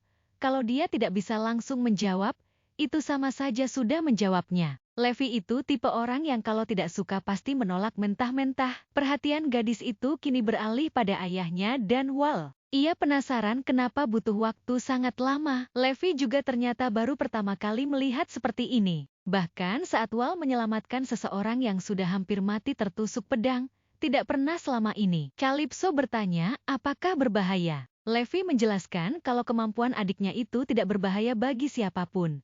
Kalau butuh waktu lama artinya bahan yang diminta sangat langka. Tiba-tiba kekuatan Wal menghilang, lalu setelah itu dia menyebutkan seiring apel hijau. Calypso merasa sedikit lega karena itu mudah didapat. Tak lama setelah itu Wal menyebutkan bahan-bahan yang sangat banyak hingga membuat gadis itu terkejut, pun tidak lupa untuk mencatat semuanya. Calypso terdiam dan matanya masih membelalak. Agenor yang hendak berbicara pun dihentikan oleh Atlan. Gadis itu mengatakan jumlah bahannya banyak itu soal kedua. tapi ia mempertanyakan tentang bahan gading gajah putih dan bulu ekor burung biru. Yang ia tahu itu semua hewan yang sudah lama punah. Baginya ini sama saja menyuruh ayahnya mati. Levi menghampiri gadis itu dan berusaha menenangkannya. Ia merasa itu tidak mungkin. Karena Kalipso sudah sangat marah, ia pun tanpa sengaja mengeluarkan kekuatannya yang sangat besar. Levi pun refleks melindungi adiknya. Kalipso sebenarnya tahu ini bukan salah Levi maupun adiknya, tapi bagaimana dengan penyembuhan ayahnya? Apakah ini lebih sulit daripada menyelamatkan orang yang sudah sekarat tertusuk pedang? Semua orang yang ada di ruangan itu sangat terkejut dengan kekuatan yang dikeluarkan oleh Kalipso. Pierre yang juga ada di sana tampak sangat tenang, sedangkan putrinya menatapnya dengan sangat sedih dan frustasi. Gadis itu berpikir andaikan ia tahu akan begini, ia tidak akan lagi memberikan hati pada siapapun. Tidak akan pernah memanggilnya ayah. Pierre langsung meminta mereka semua agar memberikan putrinya waktu sebentar. Dihampirinya putri kecilnya itu, lalu menggendongnya dan meminta semua orang untuk keluar. Di dalam pelukan sang ayah, Kalipso menangis karena merasa ayahnya tidak bisa disembuhkan. Mereka semua pun keluar dan menunggu di lorong dekat tangga. Suasana sangat hening karena tidak ada satupun dari mereka yang berbicara. Tak lama Wal berbisik kepada kakaknya dan bertanya apakah ia berbuat salah, yang langsung dijawab tidak oleh Levi. Ilya memberi pemahaman kepada anak itu kalau terkadang sebuah guncangan bisa memicu amarah yang tidak lagi rasional. Kalau Levi mendengar bahwa adiknya tidak bisa diselamatkan, wanita itu yakin dia juga pasti akan marah. Levi pun memberitahu adiknya kalau perkataan Nona Ilya benar. Pria itu melihat catatan yang ia tulis sebelumnya, ia tahu jelas kemampuan adiknya tidak pernah meminta bahan yang mustahil ada. Ini membuatnya berpikir kemungkinan hewan-hewan yang punah itu sebenarnya masih hidup di suatu tempat. Sementara itu Liribel melipat kedua tangannya dan memikirkan kejadian tadi. Awalnya ia merasa kalau kekuatannya memiliki perbedaan yang tipis tapi ternyata sama sekali tidak. Dan ini semua dibuktikan oleh kekuatan Kalipso yang baru saja ia lihat. Atlan tampak sedih. Ia kembali ingat di kehidupan sebelumnya adiknya melangkah tanpa ragu di jalan yang diyakini yang benar. Namun karena dia sosok yang begitu kuat, ketika dihadapkan pada dinding yang benar-benar mustahil dilampaui, dia justru terpuruk 2 kali lipat lebih dalam daripada orang lain. Atlan merasa ia bodoh karena baik saat ini maupun di kehidupan sebelumnya, ia sama sekali tidak tahu bagaimana cara menghiburnya. Tiba-tiba ia menoleh ke samping karena merasakan aura yang sangat jelas dari seekor naga. Yang muncul adalah Etienne. Pria itu yakin ini adalah kekuatan yang ia hadapi saat hampir mati di kehidupan sebelumnya. Ia tidak mengerti kenapa kekuatan itu bisa ia rasakan dari bocah itu. Etienne tiba-tiba mengatakan kalau Kalipso bersedih. Semua orang yang ada di sana tampak ketakutan dan waspada karena aura yang dikeluarkan oleh anak itu. Etienne tampak sangat marah lalu bertanya siapa yang membuat Kalipso menangis. Kekuatan yang dikeluarkan anak itu semakin besar hingga membuat Atlan memaki dalam hati dan bertanya-tanya adik perempuannya sebenarnya sedang memelihara apa. Karena ini di depannya ada seorang bocah dengan aura yang sangat menakutkan. Di sisi lain Pierre dan Kalipso masih berpelukan dan gadis itu tidak mengatakan apapun.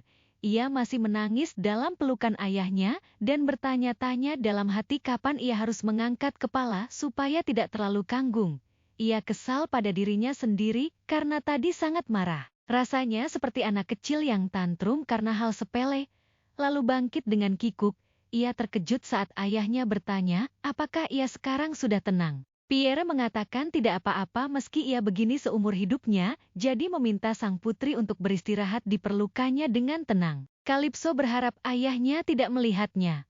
Pria itu menebak kalau putrinya sekarang merasa malu yang langsung dibenarkan oleh gadis itu. Ia bahkan tidak bisa menjaga ketenangan dalam situasi seperti ini. Tetapi Pierre merasa putrinya tidak buruk karena dia marah demi dirimu. Itu membuat pria itu sangat senang. Kalipso menatap ayahnya dengan wajah memerah. Sedetik kemudian ia dihantam oleh ucapan ayahnya yang mengatakan kalau yang hancur setelah putrinya pukul sekuat tenaga hanya ini. Tentunya itu agak mengecewakan. Kalipso beralasan kalau ia menahan diri karena takut rumahnya roboh. Pierre tetap merasa kecewa karena tenaga yang sudah putrinya tahan hanya membuat ruangan itu sedikit hancur. Karena kesal, gadis itu pun berteriak dan mengancam tidak akan mengkhawatirkan ayahnya lagi. Tak lama ia minta untuk diturunkan dan meminta tolong untuk memanggil Levi. Aura pria itu tiba-tiba berubah tidak menyenangkan karena mengingat itu adalah bocah lumba-lumba itu. Calypso masih tidak menyangka ayahnya tidak lupa dengan ucapan mantan pacar. Beberapa saat kemudian, Levi masuk karena mengetahui Calypso hanya ingin bertemu dengannya. Gadis itu mengatakan ada hal yang ingin ia bicarakan secara terbuka. Tapi sebelum itu, ia penasaran kenapa wajahnya terlihat begitu kosong dan bertanya-tanya apa terjadi sesuatu di luar negeri. Merasa gadis itu nanti akan tahu dengan sendirinya. Jadi ia meminta agar sampaikan dulu apa yang ingin dikatakan. Calypso pun tanpa basa-basi akan langsung ke intinya. Ia menanyakan menurut pria itu berapa lama waktu yang dibutuhkan untuk mendapatkan bahan yang disebut adiknya. Levi sendiri tidak bisa memastikannya. Sejak awal, ia memang bukan ahli pengobatan. Gadis itu meminta Levi untuk tidak perlu menyembunyikannya, karena ia tahu mimpi pria itu dulu memang menjadi apoteker, guru sekaligus ibu walel. Suin paus biru lainnya adalah guru pria itu. Itulah alasannya ingin melindungi walel, paus biru terakhir. Ini rahasia yang bahkan sesama lumba-lumba pun tidak tahu. Dan ia akan menjaga rahasianya itu sampai akhir, termasuk juga keselamatannya dan adiknya. Levi mengatakan bahwa Calypso sampai bisa mengetahui hal-hal seperti itu. Kemampuan pengumpulan informasi gadis di depannya memang mengagumkan. Namun, meski ia sudah memutuskan untuk berada di pihaknya, sulit baginya untuk mempercayai ucapan itu. Calypso merasa setelah ia pikir-pikir, ada satu hal yang sempat tertinggal waktu itu saat ia menjadikan Levi bawahannya. Setelah itu, Calypso mengucapkan sumpah laut di depan pria itu. Levi terkejut dan wajahnya memerah saat gadis itu mendekatinya. Ia dengan gugup bertanya, apa yang baru saja gadis itu lakukan? Dengan santai Calypso mengatakan bahwa ia baru saja mengucapkan sumpah laut. Ia sangat tahu kalau Levi tipe orang yang tidak akan percaya kalau ia tidak sampai sejauh ini. Dengan senyum yang mengembang di wajahnya, Calypso bertanya, apakah sekarang pria itu sudah merasa lega? Levi menatap gadis itu sejenak lalu berkata sejak pertama kali bertemu, dia memang merasa Calypso orang yang tahu segalanya. Calypso yang kesal pun langsung bertanya pada intinya berapa lama untuk mendapatkan bahan itu. Di sisi lain Pierre yang tengah membereskan kekacauan yang dibuat oleh putrinya berpikir kalau seperti ini terus, dia harus membunuh bocah itu. Levi menjawab membutuhkan sekitar 10 tahun. Calypso langsung meminta untuk dipersingkat. Tetapi pria itu bingung bagaimana bisa disingkat. Gadis itu berjanji akan memberikan dukungan dengan uang dan orang dalam jumlah astronomis. Jadi ia minta agar pria itu coba mempersingkatnya. Akhirnya pria itu pun bernegosiasi 5 tahun.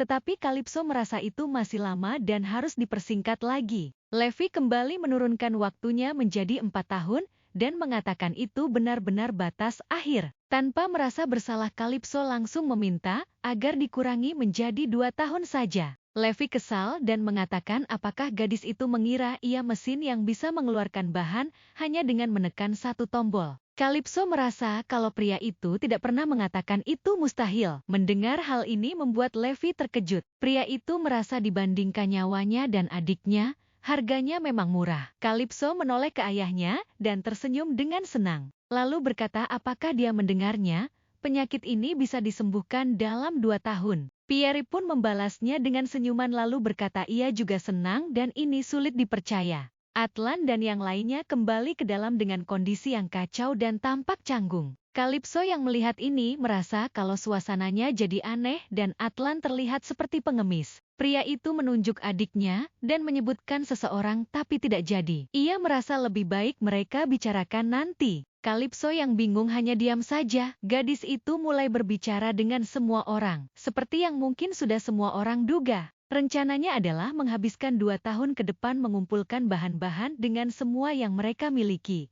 Selama waktu itu, mereka perlu tumbuh lebih kuat, dan Liribel perlu membangun pengaruhnya. Agenor merasa adik perempuannya sudah cukup kuat, jadi mereka harus menjadi seberapa kuat. Atlan berkomentar kalau untuk kali ini ia setuju dengan adiknya itu. Calypso menjelaskan dengan penuh senyuman bahwa beberapa kekuatan perlu berkembang dalam situasi hidup atau mati. Mendengar ini membuat ketiganya tampak takut, tapi tidak bisa berkata apa-apa. Mereka tidak bisa begitu saja memulai perang di dalam keluarga. Jadi mereka perlu tumbuh besar di luar. Mereka akan pergi ke kota naga. Kebetulan, ia adalah pengantin naga. Jadi ia harus segera pergi ke kota naga untuk memenuhi tugas itu. Itu adalah tempat yang sempurna untuk berlatih tanpa membuat keluarga mereka sendiri kacau. Mendengar ini membuat Ilya dan Levi pun terkejut. Sebenarnya, beberapa bahan hanya dapat ditemukan di Biskin tanah. Kota naga adalah tempat di mana barang-barang dari darat dan laut bertemu dan berinteraksi. Menurut Kalipso ini sempurna untuk mengumpulkan bahan-bahan. Atlan langsung mengamuk.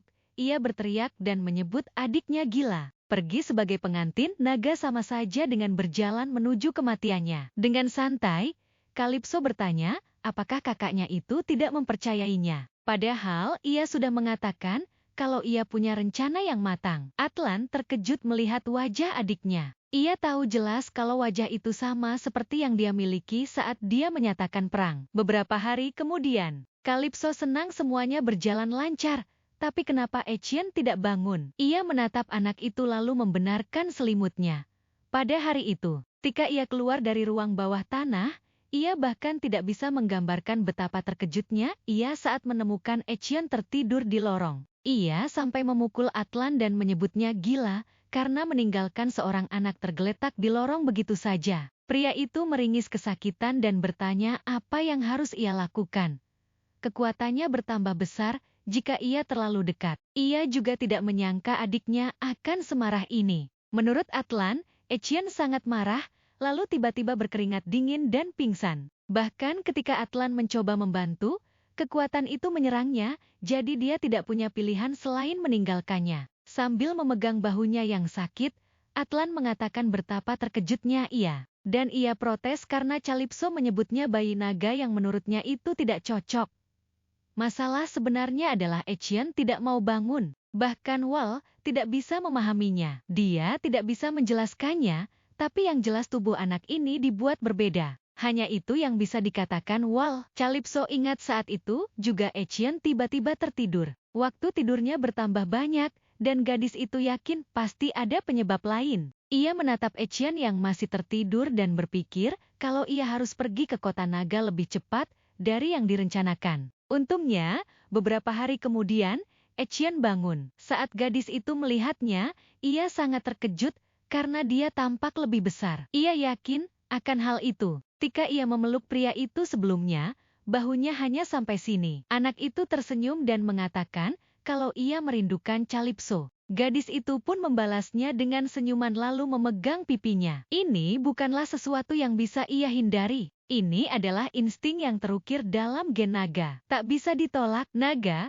tak pelak lagi, adalah makhluk penyendiri. Seumur hidup mereka, bahkan sampai mati, mereka hidup sendirian, tidak pernah bersama jenis mereka sendiri. Itulah mengapa mereka perlu menciptakan sesuatu yang benar-benar milik mereka. Kalipso meminta Etienne untuk beristirahat lebih lama, karena ia harus pergi menemui nenek. Etienne menatap gadis itu dan berpikir, jika ia ingin mengambil apa yang menjadi miliknya, ia harus menjadi lebih kuat lagi. Jika ia bisa menjadi cukup kuat untuk mengabulkan keinginan Kalipso tanpa mati, dia tidak akan meninggalkannya. Tapi ia berpikir jika ia bertambah kuat bagaimana kalau Kalipso meninggalkannya. Gadis itu melambaikan tangannya, karena harus pergi menemui nenek. Setelah beberapa saat, Kalipso bertemu dengan Okula. Wanita itu langsung bertanya untuk apa cucunya itu ingin menemuinya. Sebaiknya pilih kata-kata dengan bijak, karena ia masih belum melupakan insiden pemakaman itu. Kalipso diam, ia tak menyangka neneknya masih marah akan hal itu. Padahal itu sudah sangat lama. Tak lama dengan senyum percaya diri, ia meminta sang nenek untuk mengirimnya ke kota naga. Okula sangat terkejut mendengar permintaan itu. Kalipso yang melihat ekspresinya seperti itu pun merasa senang dan beruntung hidup berulang kali. Gadis itu menjelaskan kalau ia adalah pengantin naga. Jadi wajar saja jika ia pergi ke kota naga. Menurut Okula itu hal yang konyol untuk dikatakan. Cucunya meminta untuk mengirim pewaris yang secara pribadi ia akui sebagai penerus keluarga ke sana sebagai tumbal. Kalipso berpikir neneklah yang memilihnya sebagai pengantin naga. Ia memasang senyum yang dipaksakan dan berkata kalau ia hanya memutuskan untuk pergi lebih awal dari yang diperkirakan. Di kehidupan sebelumnya, dia selalu mengusirnya, tidak pernah menoleh ke belakang, dan tidak pernah mencarinya saat ia menghilang. Sekarang, meskipun pewaris kesayangannya akan pergi untuk mati, dia tetap tidak akan mencabut perintahnya sendiri. Lebih tepatnya tidak bisa karena harga diri neneknya tidak mengizinkannya. Yang Calypso pelajari dari semua regresinya, yaitu Oculus tidak diragukan lagi adalah pejuang yang perkasa. Tapi dia tidak akan pernah menjadi kepala keluarga yang baik. Calypso meminta neneknya untuk menganggap ia akan membuat kegemparan besar. Wanita itu tidak mengerti maksud dari perkataan cucunya. Dengan penuh percaya diri, gadis itu mengatakan kalau kali ini, ia akan memastikan penduduk darat berhenti meremehkan Baskin Laut. Menjadi pengantin naga hanyalah alasan untuk mengunjungi kota naga di daratan. Perjalanan ini pasti akan menjadi pusat perhatian. Tujuan sebenarnya kali ini adalah untuk mengumpulkan bahan dan mengambil kembali Tut. Jika Tut yang menyamar sebagai Duke Naga menghilang, ini akan menimbulkan kecurigaan. Jadi Calypso akan membuat kegemparan yang lebih besar lagi untuk menutupi jejak mereka. Oculus akhirnya setuju dengan rencana cucunya itu. Jika rencana Calypso sukses, saat dia kembali, nama gadis itu akan layak dipanggil olehnya. Gadis kecil itu pura-pura tersenyum dan berterima kasih pada neneknya. Sebenarnya, Calypso tidak membutuhkan pengakuan Oculus. Ia yakin dia akan menjadi terlena, bersantai di kursi itu, lalu Calypso akan menyeretnya turun dengan tangannya sendiri. Setelah selesai menemui Oculus, Pierre harus pergi karena ada seseorang yang harus ia temui, jadi ia meminta putrinya untuk pergi terlebih dahulu. Saat berjalan sendirian, langkahnya terhenti karena melihat Blus di depannya. Ia memanggil kakaknya itu dengan sebutan anak pertama. Ini membuat Blus mempertanyakannya. Pria itu mengatakan kalau biasanya seorang adik datang memberi salam lebih dulu. Dengan cuek, Calypso pun menyapa dengan seadanya. Blus merasa sudah 5 tahun berlalu, tapi adiknya masih tetap sama seperti dulu. Gadis itu tidak mengerti, apakah memang seseorang akan berubah hanya dalam 5 tahun. Blus adalah yang pertama di antara saudara-saudaranya yang lulus dari akademi. Para pengikut yang mengikuti Blus saat itu secara natural berharap dia akan langsung terjun ke kompetisi kepala keluarga. Tapi Blus malah masuk sekolah pascasarjana. Menurut rumor, Layla bahkan benar-benar terkejut. Awalnya Calypso pikir dia sudah gila. Sekolah pascasarjana di sini sebenarnya tidak terlihat jauh berbeda dari yang ada di bumi. Sebenarnya, jika mempertimbangkan sifat-sifat Baskin paus pembunuh, itu tidak aneh.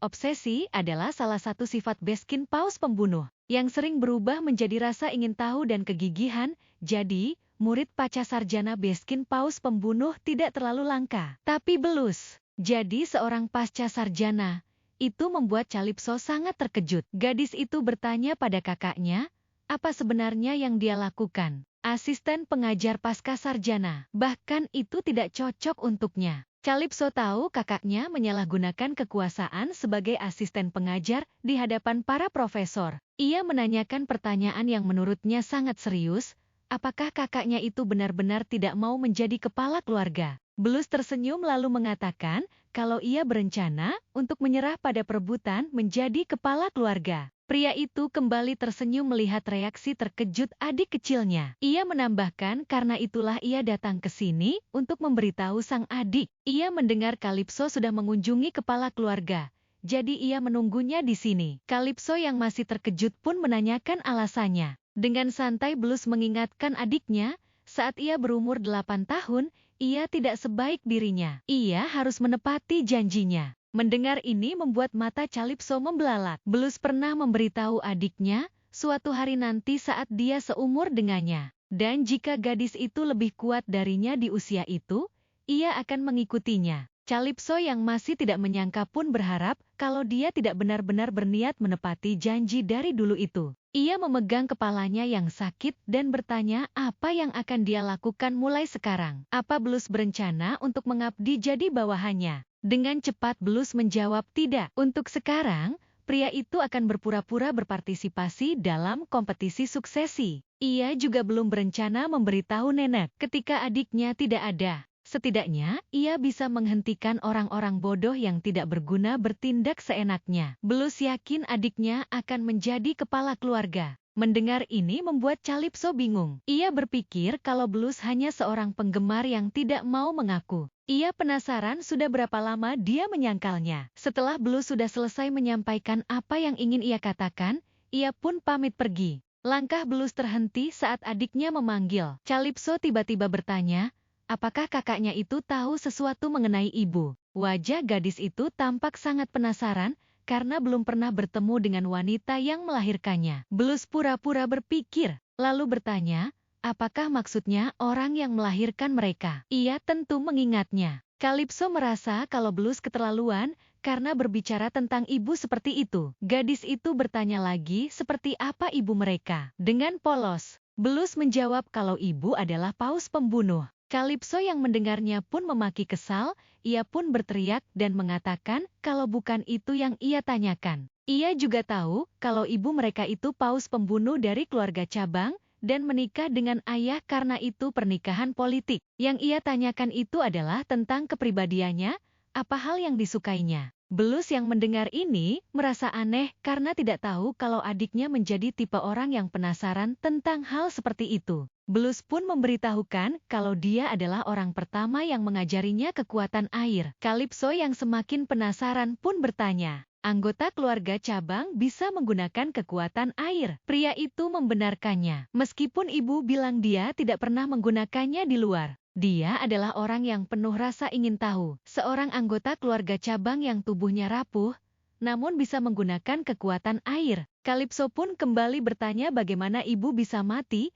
Ini pertanyaan yang membuat Blus terkejut. Ia tidak mengerti apa yang dibicarakan adiknya, karena ibu mereka tidak mati. Mata Calypso membelalak saat mendengar kenyataan ini. Keesokan harinya, di dalam kereta yang menuju kota naga, Calypso masih memikirkan pembicaraannya dengan Blus, yang mengatakan kalau ibu mereka tidak mati. Kemarin ia memberitahukan kalau ayah mereka memberitahukan kalau ibu sudah tiada. Blus menghela nafas dan tersenyum karena menurutnya, bahkan seorang Pierre Aquasiadel mungkin tidak tahu. Calypso yang penasaran memberikan Blus pertanyaan beruntun, apa yang kini ibunya lakukan? Kenapa diberitahukan kalau ibu mati? Dan kenapa ayah mereka berbohong juga? Saking penasarannya, gadis itu sampai menarik pakaian kakaknya. Blus tampak berpikir, lalu dengan jahil mengatakan kalau adiknya ingin tahu, dia harus menjadi kuat terlebih dahulu. Kesal karena kejadian kemarin, Calypso refleks memukul kereta kuda. Ia merasa kalau kakaknya mengejeknya.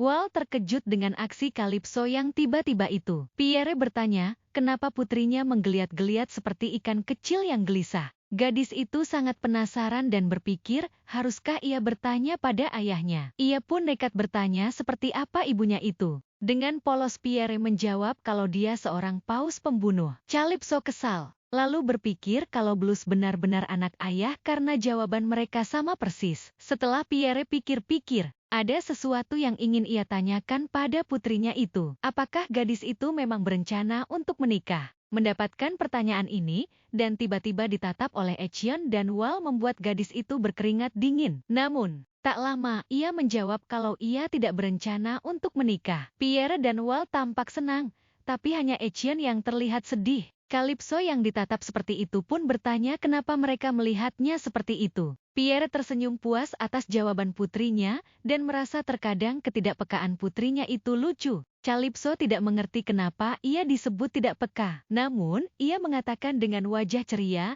jika orang itu adalah pria paling tampan di dunia, mungkin ia akan mempertimbangkan pernikahan. Mendengar perkataan itu, membuat Pierre membatu karena syok. Pria itu berkata kalau putrinya baru saja mengatakan tidak akan menikah. Ia memberitahukan begitu Calypso menjadi kepala keluarga. Pembicaraan pernikahan tidak bisa dihindari. Para kepala keluarga biasanya memilih pasangan karena suatu keharusan. Sama seperti di alam, paus pembunuh betina memilih jantan yang kuat untuk melahirkan keturunan yang sehat. Seorang pewaris yang kuat membutuhkan pasangan yang luar biasa. Setelah Pierre memberitahukan hal itu, Entah kenapa tiba-tiba suasananya menjadi berat. Ia tidak mengerti kenapa semua orang bersikap seperti itu. Tak lama kereta berguncang membuat Calypso terkejut. Ia tidak mengerti apa yang terjadi di luar. Ia pun keluar dan melihat beberapa orang berkumpul. Calypso menghampiri kakaknya Atlan dan bertanya ada apa. Pria itu memberitahukan kalau ada anak kecil yang pingsan. Gadis itu terkejut dengan apa yang dilihatnya. Ksatria yang ada di sana bertanya-tanya binatang apa itu, karena mereka belum pernah melihatnya. Ksatria lain tiba-tiba berseru dan mengatakan kalau ia mengingat pola di tubuhnya. Ia mengatakan itu mungkin harimau. Seorang gadis kecil tampak pingsan. Calypso yang melihat ini pun langsung tahu kalau ini tupai. Seorang ksatria meminta temannya yang juga ada di sana melihat telinga bundar. Bulu coklat dengan garis-garis hitam, ia yakin itu ciri-ciri harimau. Para pengawal tampak senang dan merasa kalau teman mereka ini pintar dan mengesankan. Calypso yang merasa sudah cukup sabar pun langsung mengatakan kalau mereka bodoh dan memberitahukan kalau itu manusia binatang tupai. Para pengawal pun langsung membeku setelah mendengar yang sebenarnya. Atlan berbisik pada adiknya, ia sudah penasaran sejak kehidupan masa lalunya. Bukankah seharusnya mereka sudah punah sejak dulu? Gadis itu memberitahukan kalau konon katanya mereka punah, tapi mungkin itu tidak benar. Hal seperti itu terkadang terjadi di alam. Sebenarnya, orang yang paling bingung dalam situasi ini adalah Calypso. Dalam cerita aslinya, gadis kecil bernama Lily ini seharusnya aman di istana macan kumbang hitam. Calypso menatap Lily dengan wajah sedih dan bergumam. Apa yang Lily lakukan di sini? Pengawal yang ada di belakangnya mengatakan kalau bulunya terlihat cukup lembut. Ia penasaran apakah semua ekor penghuni darat selembut ini. Gadis itu menjelaskan kalau sebenarnya apa yang dikatakan pria itu tidak sepenuhnya salah. Sama seperti bagaimana manusia binatang penghuni air memiliki rambut halus seperti sisik, manusia binatang darat memiliki rambut lembut seperti bulu. Tentu saja, rambut Lily adalah yang paling lembut yang pernah Calypso kenal di antara para manusia binatang. Dia adalah anak yang cantik. Pierre mendekat dan bertanya, apakah dia adalah orang yang putrinya kenal? Menurut pria itu, Calypso terlihat seperti seseorang yang baru saja menemukan adik perempuannya setelah 30 tahun. Gadis itu panik karena perkataan ayahnya benar. Ia buru-buru memberikan alasan, ia belum pernah melihat orang semenggemaskan ini, jadi ia terus memandanginya. Pierre langsung mengatakan kalau putrinya ingin melihat sesuatu yang menggemaskan, dia bisa lihat di cermin saja. Calypso dan Atlan yang mendengarnya langsung terkejut, tak menyangka ayah mereka mengatakan hal seperti itu tanpa berkedip sedikit pun. Gadis itu pun tak mau membahas ini lebih lama dan menyarankan untuk membawa tupai itu ke Wal.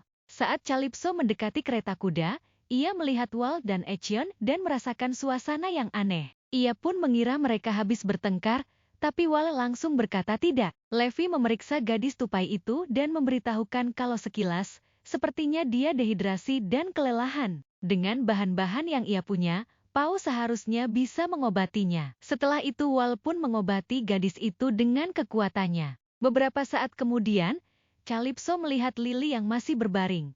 Perawatannya sudah selesai, tapi Calypso penasaran kenapa dia tidak membuka matanya. Wale menjelaskan kalau dia hanya terlalu lelah, jadi dia tertidur. Ketika ia merawatnya tadi, kakinya robek sepenuhnya. Sepertinya dia sudah berlari dalam waktu yang lama tanpa istirahat atau tidur. Setelah mendengar itu membuat Calypso memutuskan untuk membawa gadis tupai itu bersama mereka. Ia pun meminta Atlan untuk bertanggung jawab dan menjaganya. Pria itu terkejut dan menanyakan alasannya. Gadis itu beralasan, karena kereta kudanya sudah penuh. Atlan tidak setuju dengan alasan itu, karena dilihat dari manapun kereta yang ditumpangilah yang paling parah. Pria itu merasa mereka yang punya telinga atau ekor lebih kuat dari orang biasa.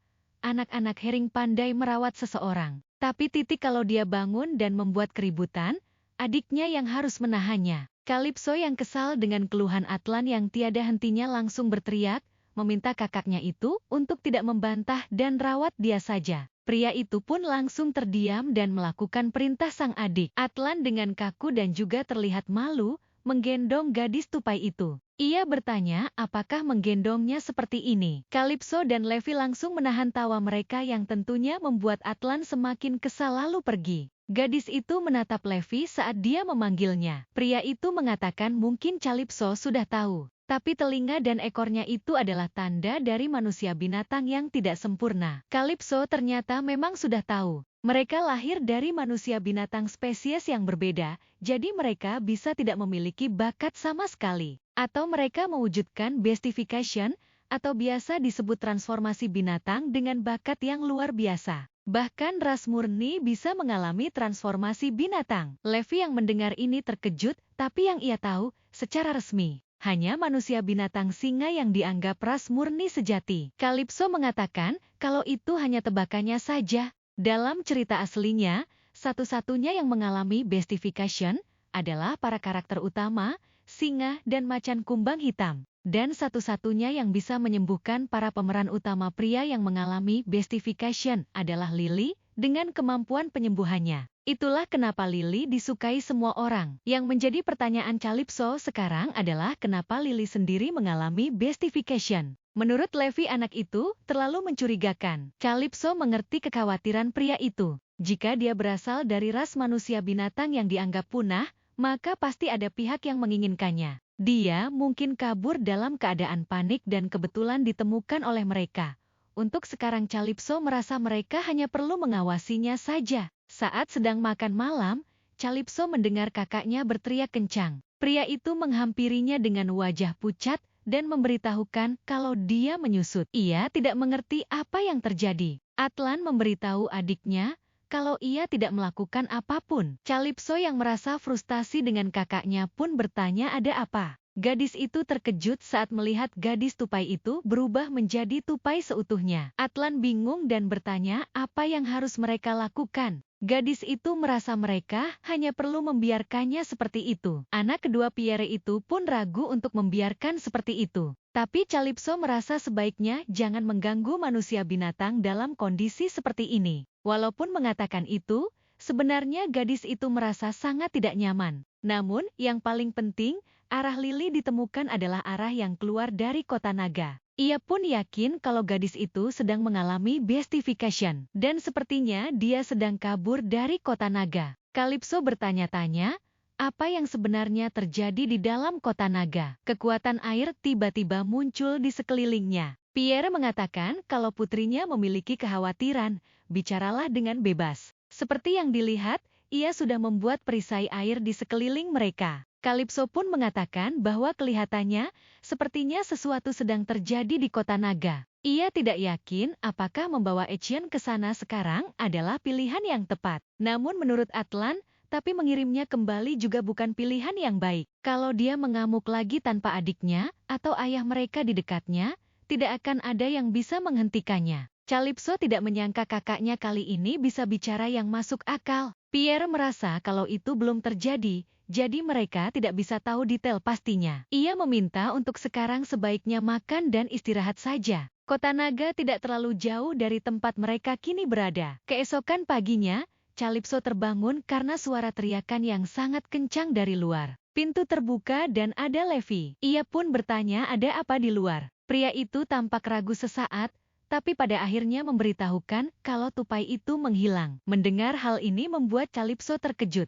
Sambil melihat ke arah Atlan yang tengah berbicara pada para ksatria. Levi menjelaskan kalau para ksatria mengatakan mereka melihatnya berlari sendirian pagi ini. Atlan terlihat masih memberikan perintah untuk mengejarnya. Calypso bertanya ke arah mana tupai itu berlari. Levi menunjukkan arahnya. Lalu gadis itu dengan cepat berlari. Ia menelusuri hutan itu dengan langkah cepat. Seandainya saja ia bisa menggunakan kekuatan air, ia bisa dengan cepat menemukan gadis itu. Tapi untuk beberapa alasan, ia yakin bahwa Lily ada di sana. Langkah Calypso terhenti dan melihat apa yang ada di depannya. Dugaannya benar, Lily ada di sana dengan tubuh gemetar dan menangis. Saat Calypso mendekat, gadis itu menyadari langkahnya, lalu menoleh ke belakang. Wajah Lily tampak memerah, pipinya pun basah dengan air matanya. Ia memanggil Calypso dengan sebutan kakak. Tiba-tiba Calypso teringat kehidupan sebelumnya,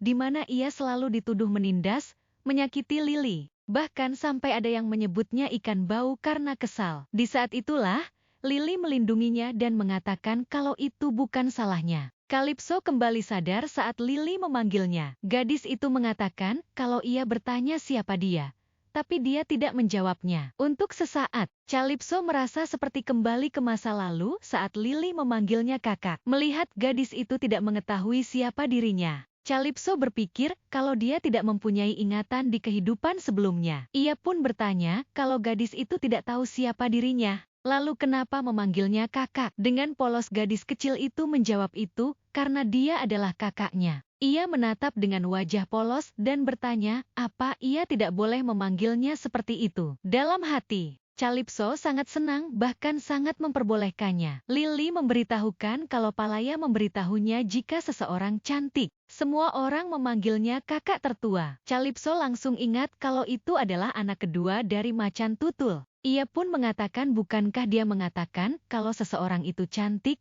semua orang memanggilnya kakak. Dengan semangat Lily mengatakan benar seperti itu, ia pun bertanya bagaimana dia tahu hal itu. Apa mungkin dia tahu Palaya juga? Kalipso yang gugup pun menjawab tidak. Ia mendekati gadis itu, lalu menanyakan alasan dia lari jauh-jauh sampai ke sini. Gadis itu tampak diam saja membuat Kalipso berpikir, mungkin dia masih takut. Dengan lembut ia menyingkirkan daun yang ada di kepala Lily. Ia pun akan bertanya pelan-pelan.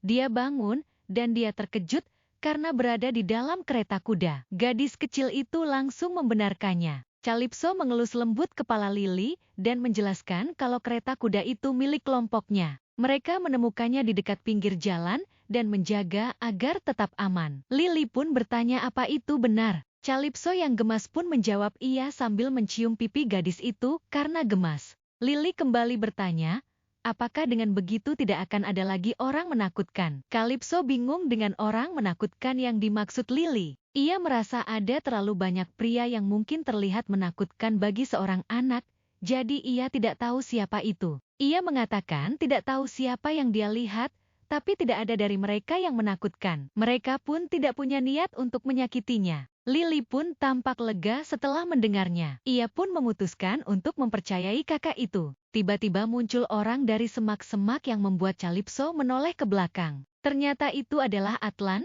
Menurut Kalipso kemunculan pria itu sangat terlambat. Atlan tampak berusaha cuek, tapi wajahnya memerah saat adiknya memanggil. Ia pura-pura bertanya apa yang adiknya lakukan di sini. Kalipso menggoda kakaknya dengan mengatakan kalau itu seharusnya yang ia katakan. Kakaknya itu bisa menggunakan kekuatan air, jadi ia bingung kenapa dia sangat terlambat. Atlan berdecak kesal dan beralasan kalau terlalu banyak jenis binatang di hutan. Ia pun bertanya, apakah adiknya sudah menemukannya, dan di mana dia sekarang? Kalipso menunjukkannya, tapi gadis kecil itu menghilang. Ia pun bertanya-tanya kemana perginya. Atlan memberitahu kalau dia ada di belakangnya. Lily pun berteriak dan kembali menangis, ia mengatakan menakutkan. Kalipso pun terkejut karena gadis itu memeluknya dengan erat dan berteriak seperti itu. Atlan yang kesal pun memaki, merasa kalau ini tidak adil karena ia tidak melakukan apapun. Kalipso menatap kakaknya dengan bingung karena ia tidak mengatakan apapun. Pria itu masih kesal, ia pun memberitahu seberapa keras ia bekerja kemarin. Bahkan ia mengambil tempat si lumba-lumba hanya untuk memberikan gadis itu tempat untuk tidur. Kalipso yang heran mendengar cerita itu pun tidak habis pikir kenapa kakaknya sampai menendang Levi keluar kereta kuda. Padahal menurutnya kereta itu cukup besar. Mereka berdua pun terus berdebat. Sementara Lily,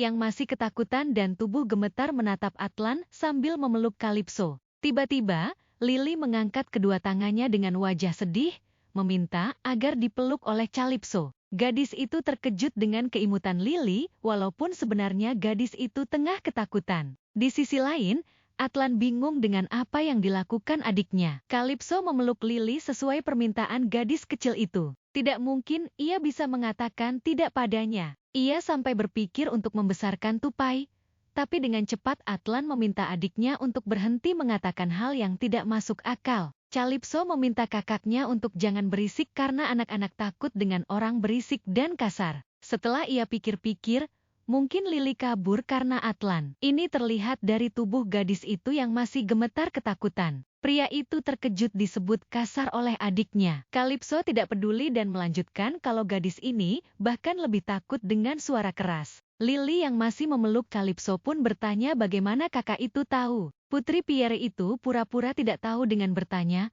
apakah memang perkataannya benar. Keduanya tampak senang dan berpelukan satu sama lain, berbanding terbalik dengan orang yang kasar, berisik dan kini merasa tersingkirkan. Calypso melepaskan pelukannya, lalu menanyakan nama gadis itu. Ia sengaja pura-pura tidak tahu karena hanya ia dan Atlan yang ingat kehidupan sebelumnya. Dengan malu-malu, gadis itu mengatakan kalau namanya Lily. Dengan lembut, ia pun bertanya bagaimana Lily bisa berakhir pingsan di jalan. Setelah Lily menceritakan semuanya pada Calypso, gadis itu menceritakannya pada sang ayah. Kini mereka tahu kalau macan kumbang hitam ada di kota naga. Pierre bertanya, apakah sang putri mengetahui alasan mereka ada di sana. Sayangnya, Calypso belum mendengar mengenai hal itu, tetapi tempat terakhir Lily berada bersama macan kumbang hitam adalah di kota naga. Mendengar hal ini membuat Pierre terdiam.